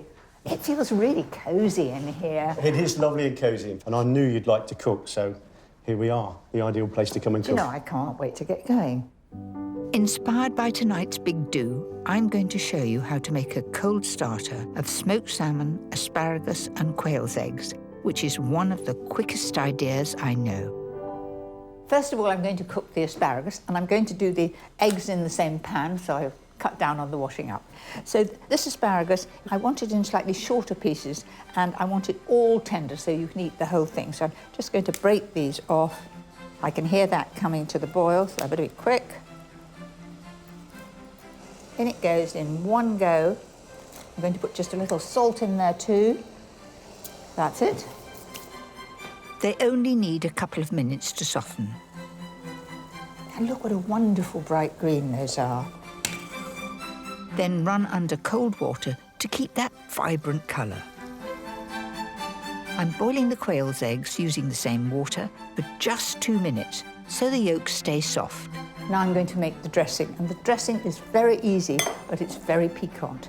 First of all, I'm going to have some lemon juice. The dressing really makes it.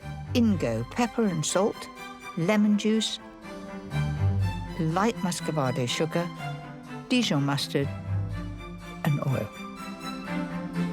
What's lacking is the tarragon. So let's pop that to one side.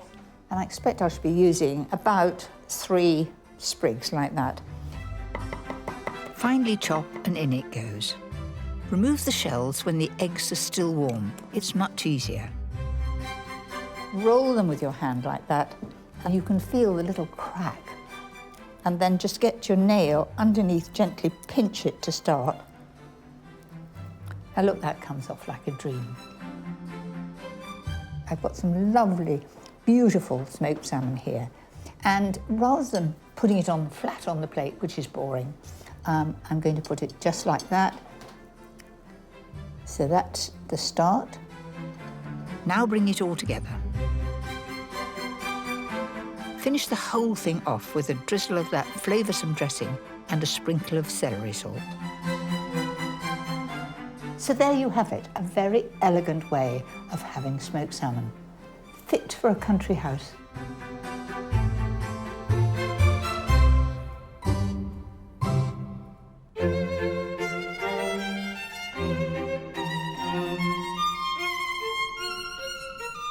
Since the 18th century, the magnificent staterooms at Goodwood have been the scene of some glittering entertaining. Before dinner begins, I sneak off for a moment to look at some of Goodwood's treasures. Hello, Mary. You enjoying our candlettes? I am indeed. I'm James Peel. I'm the curator here. Hello. Lovely to meet you. They're our best work of art, so you've picked a good spot to stop. Now, I've got something I want to show you. Right. Which has a vague relation to food. Let me show you quite an interesting piece of furniture that we've got in the house. How old is it? Whatever it is. It's probably from the Regency period, but any ideas what it is? Well, I see weights there, so I imagine that somebody would sit there and you'd put the weights there and add until you got to the actual weight of the person. I'm not sure. Exactly, yeah. No, it's a weighing chair. And if you were a guest here, you'd actually have your weight recorded. This is one of the more famous guests that used to stay here, the Prince of Wales, future Edward VII. Only, he's just 12 stone 6. 12 stone 6, this is in his youth. Very creditable. Yes. Now, tell me, does this happen at other great houses? Yes, there obviously was a tradition of weighing, a bit like people signing the visitor's book.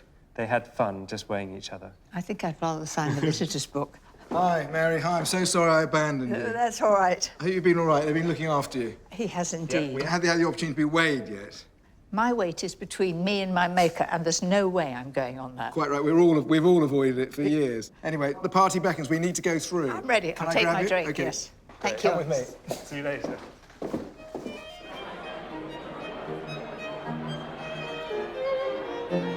I don't know much about motor racing, but there are some famous faces here, and even I recognise David Coulthard on the table next to me.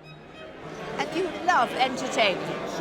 Entertaining's always been a hugely important part of what goes on here at Goodwood, and perhaps the most famous party of all was given by the 4th Duchess, actually in Brussels, not here, because they had a house in Brussels at the time, and it was just before Waterloo, and they knew Napoleon was on his way, and it was actually during this famous party that the messenger arrived and gave him the news that Napoleon had crossed the border, and the officers then left their wives. In all their kit. They were in their party clothes, and they left, and they fought Quatre Bras that night in their tailcoats and their dancing shoes, and they went straight on and fought Waterloo the following night, and many of them were found dead on the battlefield, still wearing their white tie. And in appreciation of that, amazingly, Wellington then gave the family Napoleon's campaign chair, which actually I still sit in. You've got it here? I've got it here, yeah. No, we're very lucky. Promise me I can go and have a look. Yeah, you can have a look. You can have a sit in it. Oh, good.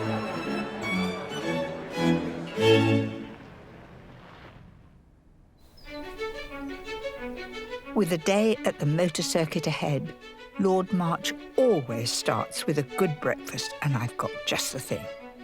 My race day breakfast is a savoury feast of mushrooms and tomatoes topped with a Welsh rarebit made from the estate's own cheese. I've got 4 mushrooms here, and a little butter in the pan first to melt. That's it. So I'm just going to rub those round to see that they're really covered in butter all the way round. They've always had big breakfasts here at Goodwood, and way back into the Edwardian house party. In fact, I've got a quote here from one of the guests about what they ate at breakfast. And it was tea and coffee, bacon, grilled kidneys on toast, fish, kedgeree, eggs of all sorts, poached, boiled, scrambled and fried and done up in every way. For those who preferred a solid and appetising second course, Good gracious. there were devilled bones. Devilled bones? Could you please tell me what devilled bones? I have not got a clue what devilled bones are. So you can see that just a little bit of juice is coming out from them, so that's the time to lift them out. And again, knowing that you're very busy here, you can do this amount of all ahead and just assemble it at the end. In the same pan, fry the tomatoes a minute on each side. Then whisk 2 eggs, adding Dijon mustard and a splash of Worcester sauce. Add 100 grams of cheese and mix. Now we can assemble it. First of all, start off with the mushrooms, like this. On top of each mushroom, place the fried tomato slice, then a generous spoonful of the cheese mixture.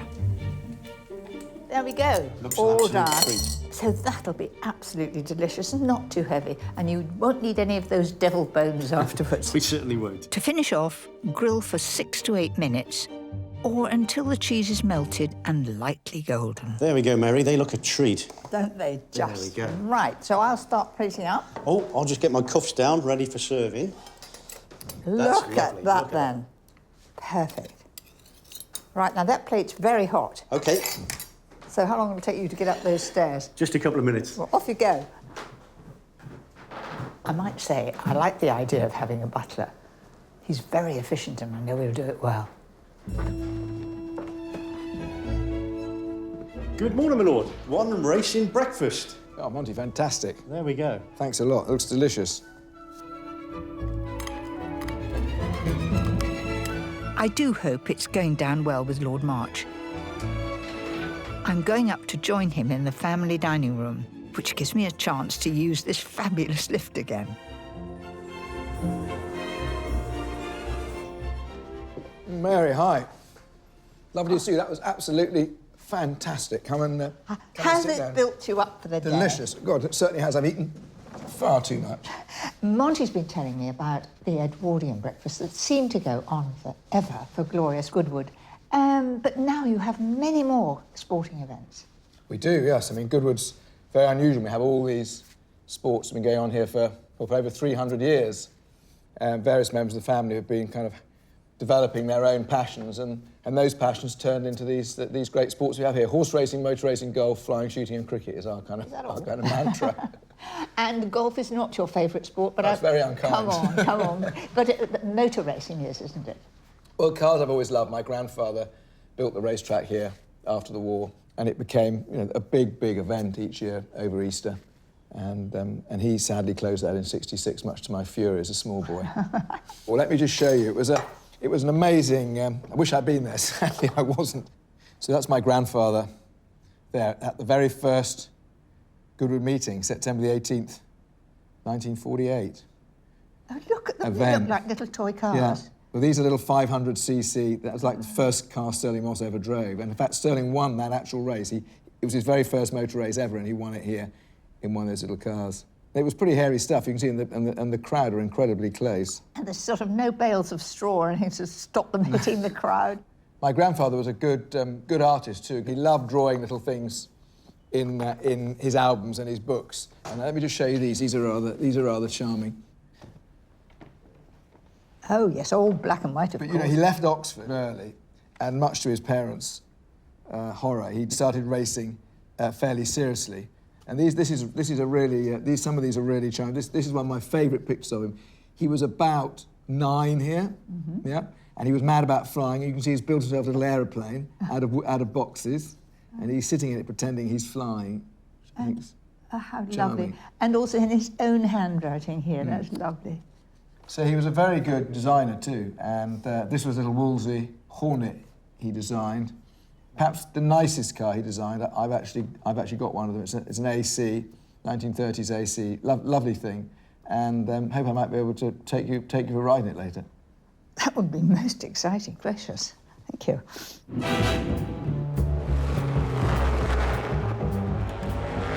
Just a mile and a half away lies the motor racing circuit. Thanks to the vision of Lord March's grandfather, it became one of the world's most popular racetracks. Jackie Stewart, Graham Hill and Jack Brabham have competed here. Since 1998, when Lord March restored the circuit, people have come in their droves to celebrate the golden age of British motor racing. This weekend is the annual members' meeting, where the Goodwood Road Racing Club get together to share their passion for motorsport.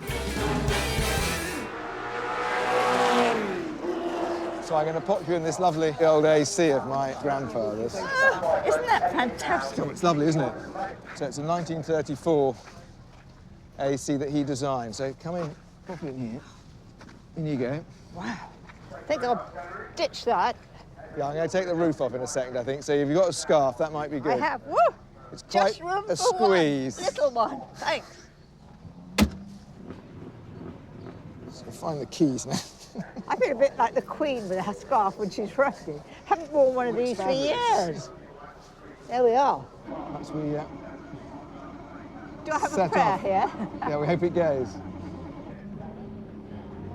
Just sort of tickle it a little bit and it goes. Yeah. Oh, that roar is lovely, isn't it? Great.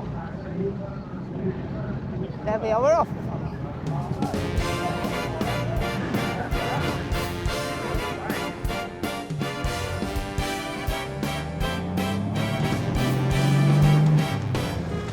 There we are, up there. There we are.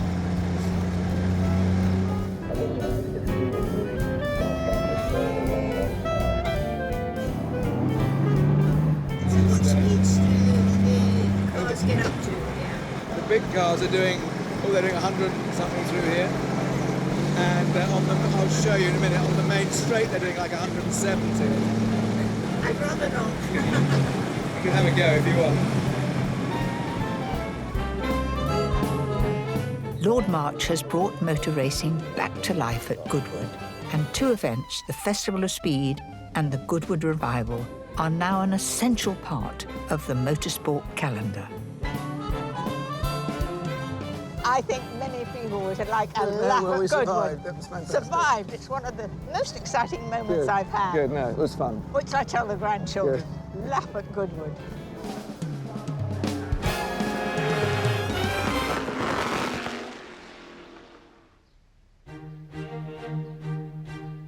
I've heard lots about the innovative Dukes of Richmond. What about the women of Goodwood? I'm about to meet Lord March's sister Nimmy, or to give her proper title, Lady Naomi Gordon-Lennox. Ah, Mary, how lovely to see you. Lovely to see you. Nimmy, is that right? Nimmy, that's right, yes. And I hear you've been having a bit of a speedy time, so I've brought a slightly quieter, slower vehicle to show you around our home. I've been with your brother, and he's been telling me how the Dukes made their mark here. But I have to say that the women, too, found all sorts of innovative and creative ways to amuse themselves. And I am going to take you on a little mystery tour and show you some of the secret places that the public don't get to see. Oh, that's right up my street. Were you brought up here? Well, we moved from the Midlands when I was 7 years old. But Mum and Dad adopted myself and my older sister Maria in the late 50s, early 60s. Gosh, that must have caused a bit of a stir. Extraordinary. My understanding is that my mother was once told that she was sullying the British aristocracy by adopting black children, but I think that they felt really strongly that they wanted to share their good fortune, and if they were going to do that, then they wanted to adopt children who stood less chance of being adopted. And what about your education? Ah, well, that's interesting, because when I went to my secondary school, children used to really enjoy calling me a bastard. And I told my father about this story, and he said, "Oh, darling, don't you worry. If they ever say something like that to you again, you just tell them that the whole family is descended from a long line of right royal bastards. Oh, no, the teachers would have loved that. Yes, absolutely.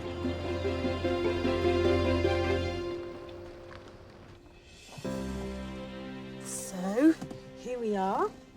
This is one of your secret places. Yes, secret, right. secret. So if You you'd lead like to the come way. down here, Yeah. that's it. And it's a shell house. It was decorated by the second Duchess and two of her daughters in the 1740s. And here it is, tucked in the corner Yes. Here we go. here. Goodness gracious, that is quite magical.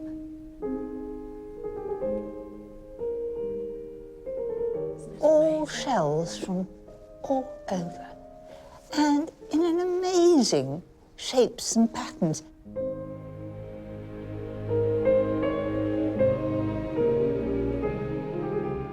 There are clams, limpets, yes, winkles, mussel over there. Uh-huh. But there are a few very huge exotic ones. Yes, and those were collected by friendly sea captains who used to bring back shells for the Duchess and her daughters to do this. Around 500,000 shells were used to create this exquisite shell house, some from the South Seas and some from nearby Sussex beaches. The workmanship is so perfect, it's thought that professional craftsmen had a hand in the most intricate shell work. Can you imagine what the floor might be made of? Well, it's like marble. Well, it's not. It's horse's teeth. No. Yes, horse's teeth. Do you know, it's rather strange to be standing on horses' teeth. They must be back teeth, and you've sort of got shards of Yes. them, and they're absolutely flat. And the lovely thing is that if we look over here, you can see that they put their initials. So you have SR, Sarah Richmond, and then you have Emily here, Kildare, her married name. And then over here, we've got Caroline, and there is Charles Richmond. They're very intricate and very tiny. It's sort of a bit like hunt the thimble to find the It is, initials, but you absolutely. found them. Speaking of innovative women, I would really love to take you to meet my mum, who is the current Duchess of Richmond, as you know. And I know she's looking forward to meeting you for tea. Well, she's the same era as me, but I ought to do a bit of baking before we go. I'll take something with me. If I'm having tea with the Duchess, who better to help me than Nimmy? We've decided to make a tea loaf, flavoured with the Duchess's favourite tea, Earl Grey.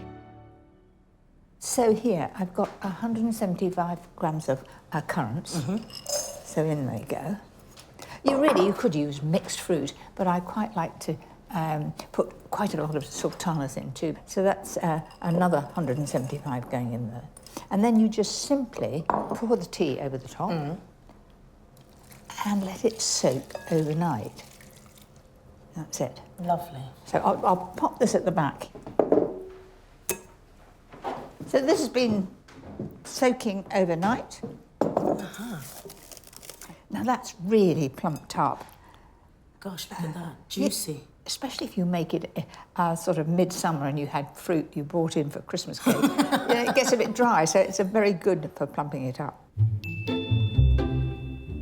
To make the batter, add 275 grams of self-raising flour, and there's no need to sieve.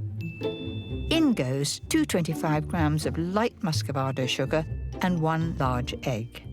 And then it's a matter of just mixing this together, and it's easier to do it by hand because you can't use a mixing machine with all that fruit. Transfer the mixture into a greased and lined 2-pound loaf tin. And then I'm just going to shake that for a level. Now, can you go and pop that in the oven for me? Absolutely, it'd be a pleasure. That goes in at 150 fan for about 1 hour and 3/4. So, I've popped it in the oven, and I've brought some photographs. Oh, good. Let's have a look. That I thought I might show you of how it was. Here we've got, this is a picture of me with my brother, Charles. That's the present Lord March. That's correct, yes. He was a nice little chap, wasn't he? He was such a lovely, well, he still is a lovely brother. And there's my younger sister, Louisa, who's 5 years younger than me, and there we are on rocking in front of the house. What are your memories when you were young with your mother?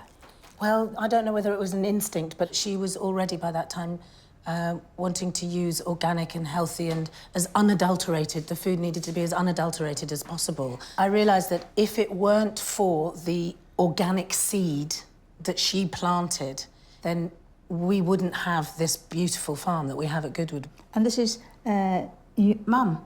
Right. That's my mother. Lovely. She was also very stylish. That's my dad. Oh, it smells wonderful. There we are. Right, I'll pop that on top. Ah. 1, 2, 3. Hooray!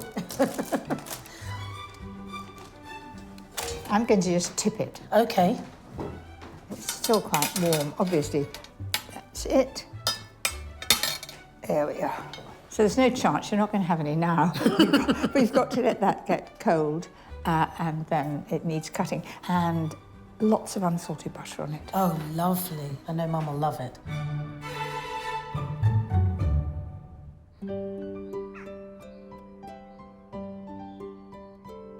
She and her husband, the 10th Duke, now live in the Dower House on the estate. But I'm lucky enough to be having tea with the Duchess in the magnificent library at Goodwood, which for centuries the family has used as their drawing room. If you'd like to just come through here. Ah, Monty, wonderful. Mary has something for you. Can I leave that with you? You certainly can, eh? Lovely. Thank you. Oh, I'd love darling. to introduce you to my mother. Mummy, Mary Mary. Berry needs no introduction. Lovely to see you. Sue I'm thrilled to be Richmond. here. Come and sit down. Gosh, that looks quite high Well, on my short legs. I think it'll give way. Wow. Ooh, talk about sinking into it. It's lovely. It's getting out of it, that's the problem. I'm going to leave you Are you going? fine women to get on with it, and Are I'll you? see you later, All OK? right. Oh, Monty, that looks really nice. It looks wonderful. Have a taste of the loaf and We see what must you think. taste that. Really delicious. So this room is so beautiful. Is it exactly the same as when you lived here? Yes, pretty much. And it's a very favourite room. Strangely, used to do yoga once. We had a yoga class here when I was here. And So push we used to back the lay on, sofas. yes, and then look at the pictures, so I got to know them all quite well. It's quite a good way of studying them. So when you and your husband arrived, what sort of state was the house in? Well, it hadn't been lived in for 12 years, so it was fairly dilapidated. Everything had been stuffed in cupboards in any order. So I would open a cupboard door and find a blanket, cups and saucers, saucepans, a mixture of everything in it. How But very that was daunting. It was very daunting. I ended up having nightmares about cupboards opening and things falling out. But the serious things like the roof and the wiring and the water pipes, all those things had to be renewed. Nimi was saying that the farm, it is you that started it to be organic, and that was well before any of us thought about it. Yes, it was something I got very interested in. I read a book called Silent Spring by Rachel Carson, which has become a very famous book, saying how we were depleting the land and how desperately important it was we kept feeding the land and didn't just put fertilizers on it. And I decided that it would be the way I would go in my garden. So I started my garden like that. And then gradually, and then I heard of the Soil Association and joined that fairly early on in its history. I would love to see the farm at some point, if I may. Oh, I'm sure we can arrange that. And I do have some rather pretty bantams. I don't know whether you'd like to come and see them first? I'd like to come right now. Is that possible? Yes, that's possible. Okay. Let's go. My family kept chickens when I was young, so I'm looking forward to seeing the Duchesses. They're clearly her pride and joy. Come and we'll see whether they've laid any eggs today. It's a positive palace for them up Well, here. it's lovely, isn't it? I think they might be a little bit spoilt. They've got sort of feathered feet. Oh, they have very feathered feet, and they don't like getting them wet. Well, let's see how many they've laid today.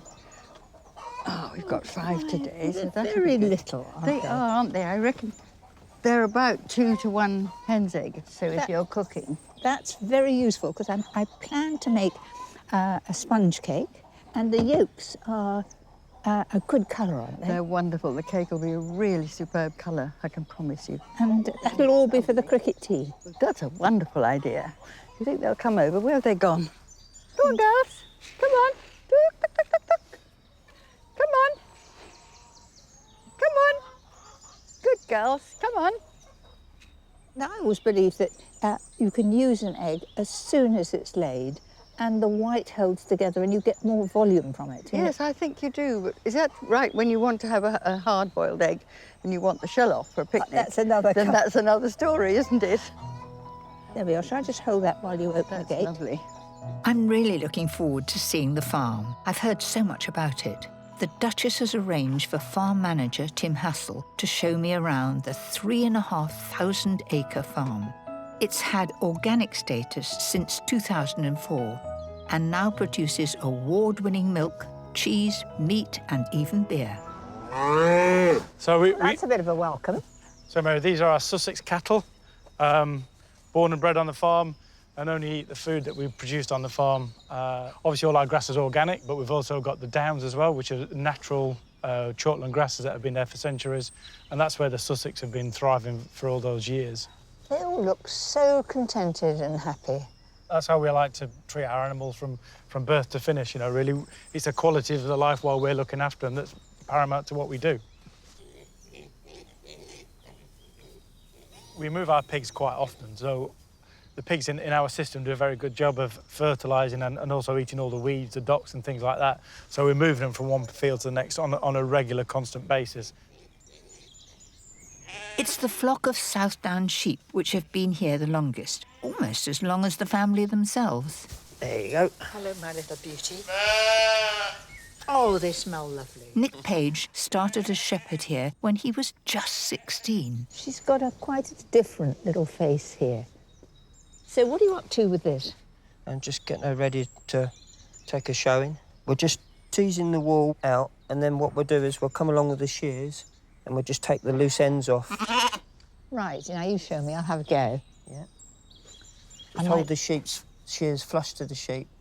Just take those loose Now, ends girl, off. I'm going to be very careful because you've got... I don't want to spoil it. There's not a hole in the side, no, don't take any chunks out. You're dead worried that I'm going to take a big lump. I promise you'll be very, very careful just along there. Oh, it's very like cutting a hedge. I think you're better at baking. Now, that's cheeky. That's cheeky. But I've had more practice at baking. You've been doing this for... How many years have you been here? I can't cook. The meat from the farm travels less than a mile to supply Goodwood's 4 restaurants. The final piece in the puzzle to achieving that is the on-site butchery, which ensures the quality of the slow-grown livestock down to the final cut. John Hearn is the master butcher. I like the red kit. Well, it doesn't show the blood as much, you see. Oh, don't. Now, that doesn't sound a very local accent to me. No, that's from Wales, South Wales. So what brought you here? Got offered a job here, thought, no, not for me, too far away. And then I met the Duchess. I met all the different people on the farm and saw what really went on here. I couldn't go home. And her principles are very high. She loves the animals, and in return, they give us what they do. And it's a chance for us to see the animals being born and being cooked right the way through. Income from the farm and the estate's sporting events have enabled Lord March to build on the work his parents started, returning Goodwood House to its former splendour after years of neglect following the Second World War. I must say, it's wonderful to see the house restored in such style, yet it feels like a home.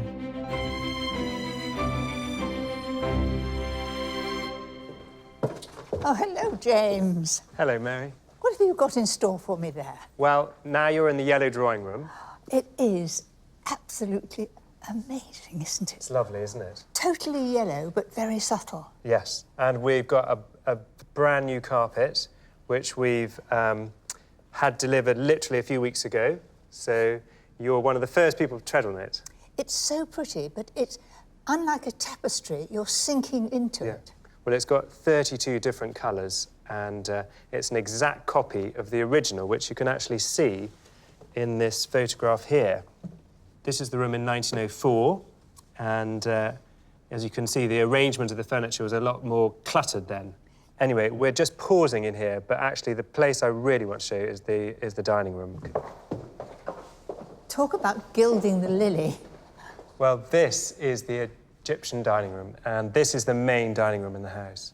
So why Egyptian? In 1803, when the room was built, the Egyptian style was the most fashionable style. It all stemmed back to Napoleon going to Egypt, and he took artists with him who recorded what they saw, and everybody in Europe went Egypt crazy. In Edwardian times, however, the room was deemed so unfashionable, it was completely dismantled. It remained a plain classical dining room until almost 100 years later. Lord March decided to recreate the striking Egyptian scheme. It is enchanting. It's quite different to the rest of the house. It's very unusual, and it's also one of the first Egyptian rooms in the country, so it is historically very important as well. Talk of Napoleon has reminded me that Lord March promised to show me a unique piece of furniture, which is still in use in his private study. Come in. Ah, James said I'd find you in here. Great to see you. Good.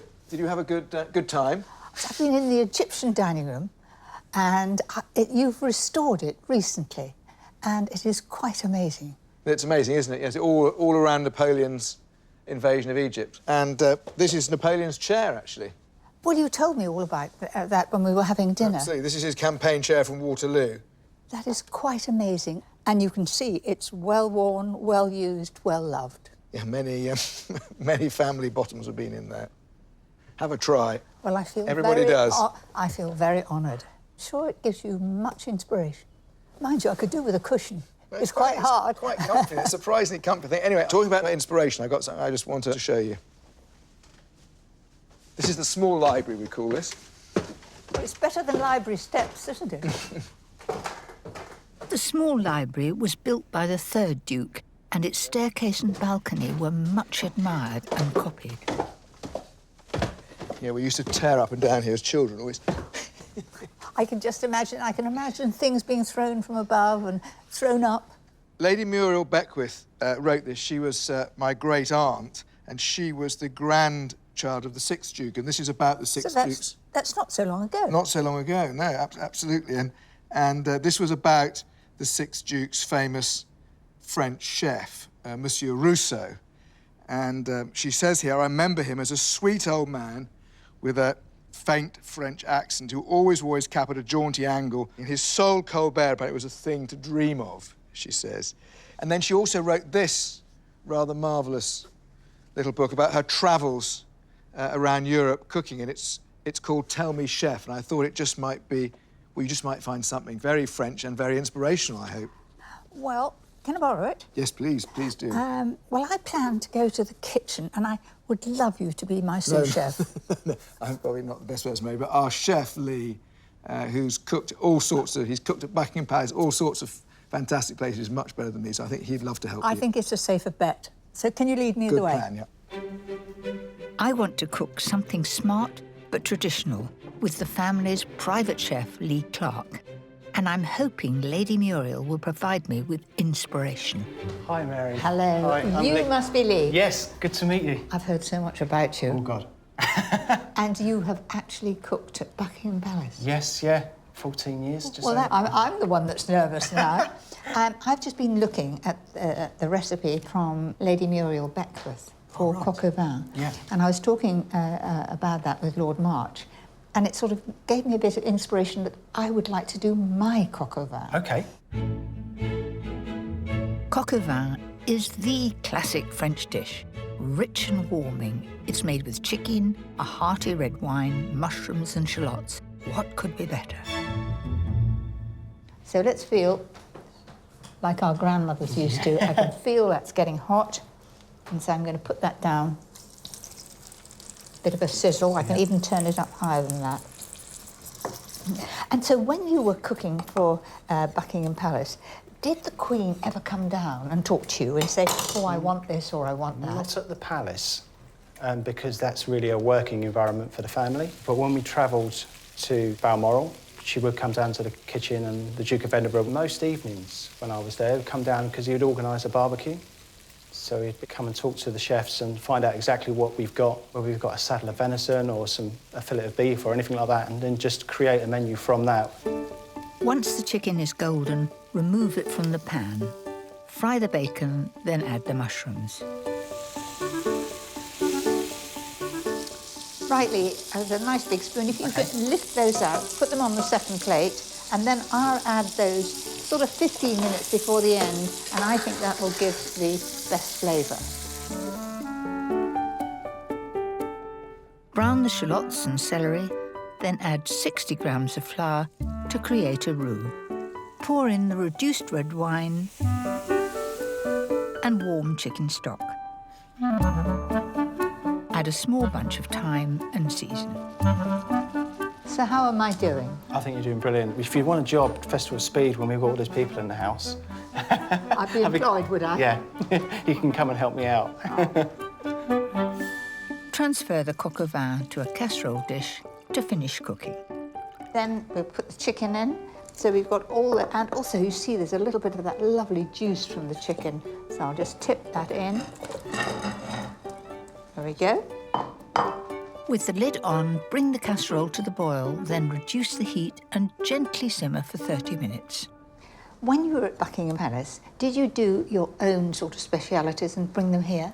Yes, there was one that I bought from the palace and bought here, and I'd like to show you that. I want to taste it, please showing it to me. Come this way.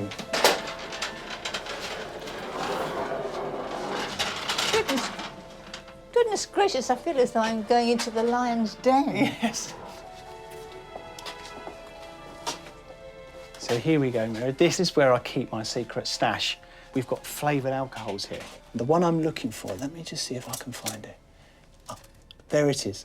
That is the recipe that I've bought from the palace. Here you go, that's the one. Let me see. Goodwood Damson whiskey. It looks as clear as a bell. That must be very potent. And it's lovely. It warms your cockles. And do you make it in the autumn? Yes, and we leave it about a year. It's lovely. We should go back and... Well, I ought to see how my coq au vin is doing, so you come and help me. The casserole's been cooking for 30 minutes, so it's time to add the mushrooms and bacon. We'll just leave that for the flavours to mellow. And how about, are we going to taste that? I think we should, shouldn't we? So this is the Duke of Edinburgh's favourite tipple. That's it. So, And so, did you give him that when you were at the palace? So this would have been made specifically for the Duke, and they would have sort of had that on the bar. Lord and Lady March recently went up to Sandringham, and they took a bottle of this as a gift to give them, which apparently went down a storm. So let's try some. Gosh, it's a beautiful, rich, ruby colour. Cheers. So here's to many more years for you at Goodwood. Yes, let's hope so. Thank you. Gosh, it knocks you back on the smell, doesn't it? It's lovely. The smell is fantastic. I see what you mean. It's a real glow. That warms you up, doesn't it? It certainly does. One sip wasn't enough. As my visit draws to a close, preparations are beginning on the pitch in front of the house for this afternoon's cricket match. I'm told it's the earliest sport played on the estate, and I want to find out what role the family had in the origins of the game. I'm serving my coq au vin to Nimmy and Lord March for lunch at one of his favourite spots, known as Carney's Seat. It was built in 1743, and only family and close friends ever get to use it. I always love eating in here, actually. It's such a great space to eat in. And it was, of course, built for exactly that. It was built as a banqueting house. And so it's got quite a history for having very special meals in. All teenagers of the family always want to live here. So everyone comes up with a plan of how they're going to come and live here. And it's always, So what do you think of this, then? Might be absolutely perfect, Mary. We might have to steal the recipe off you. So, Mary, we've got some rather wonderful documents and stories about cricket in here.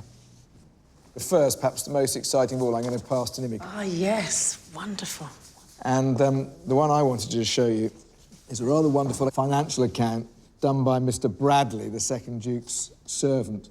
And these are all various bits and pieces he bought for the Duke for cricket, but the end one's rather wonderful because it says, paid for brandy when your Grace played cricket with the Arundel men, 1 and 6. And this is 1702, so it's really, an awful lot of brandy. Really early. I think they needed 45. And it says here that there will be 12 gamesters and that there will be 1 umpire of each side, and also that the wickets shall be pitched in a fair and even place at 23 yards distance from each other. That's the earliest written rules of cricket in the world, 1727. So this is immensely precious.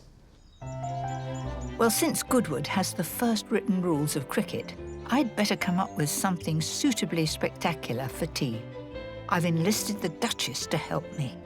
I'm making a special cake for the cricket teas, and I've tried to make it as special as possible, because I know that we're starving. My cricket cake is 4 layers of light lemon sponge, sandwiched together with double cream, strawberries, and a zesty homemade lemon curd. I'm going to make lemon curd straight in the pan. So, to start with, I'm going to break these eggs. You have to really bash them. You're right. Golden, just look at that. And then I'm going to just whisk those with a nice balloon whisk.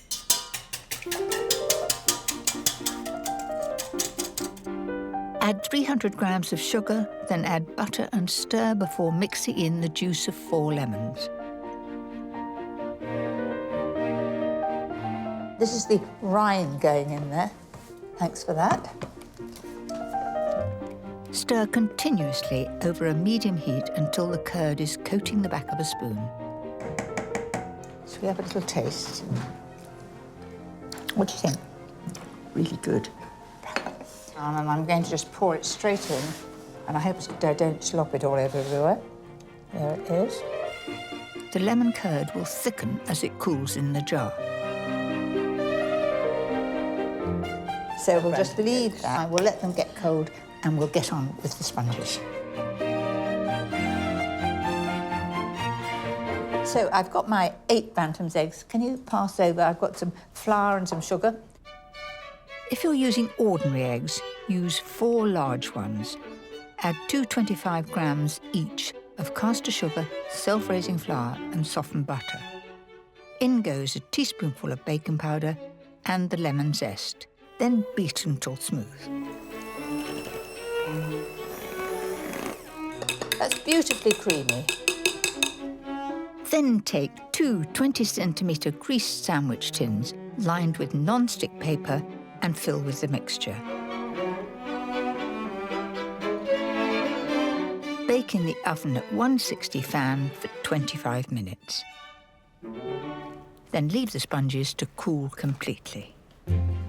Right, I'm going to assemble this, and so I'm going to start off by tipping the top of the first one in the centre of the dish here. And I've already whipped the cream. And I'm going to spread that over right to the edge. That's it. Then I'm going to take some of your strawberries, and I'm just letting those peek out of the side so that when people can see that it's strawberries and cream. And then to our wonderful lemon curd. I'm going to sort of drizzle it. It's rather a thick drizzle, but that will just sort of add to the flavour. Then I'm going to put the next one on top of that. Repeat the layering of sponge, cream, strawberries and lemon curd, and finish off with strawberries and cream on the top. Goodwood not only played a part in laying down the early rules of cricket, it was the first estate in the country where the game was regularly played. 300 years later, the home team made up of Goodwood staff is playing the Chichester All-Stars. And of course, it being Goodwood, they've got the most glorious cricket tea to look forward to. I'm not going to drop it. There we are. Isn't that beautiful, ladies? I've got a special place here. And best of luck when we come to cut it. That's absolutely fantastic, Mary. Well, we've done our best, Absolutely. and the lemon curd is made with your eggs, your With the bantam bantam eggs, eggs. and you've never seen a brighter yolk. It's an absolutely amazing Had great colour. fun with that. So quite a spread, but I think It everybody is, I know. All these children behind me have got their eyes on All this. want to eat it, I'm sure.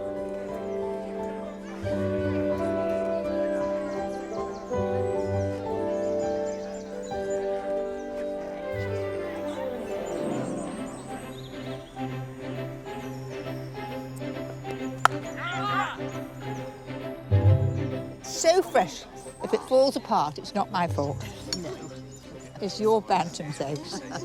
There we are. Thank you very much. And do you like strawberries? Yes. There we are.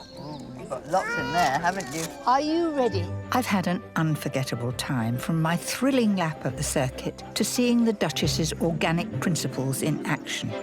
This innovative family have kept their passions for sport and farming bang up to date, keeping Goodwood full of life and excitement. Bye, Mary. Thank you. No, thank you. I've had such a memorable Good. time. It's been Thank lovely you seeing so you. much. Come back. Come back when you're not Thank doing you. anything.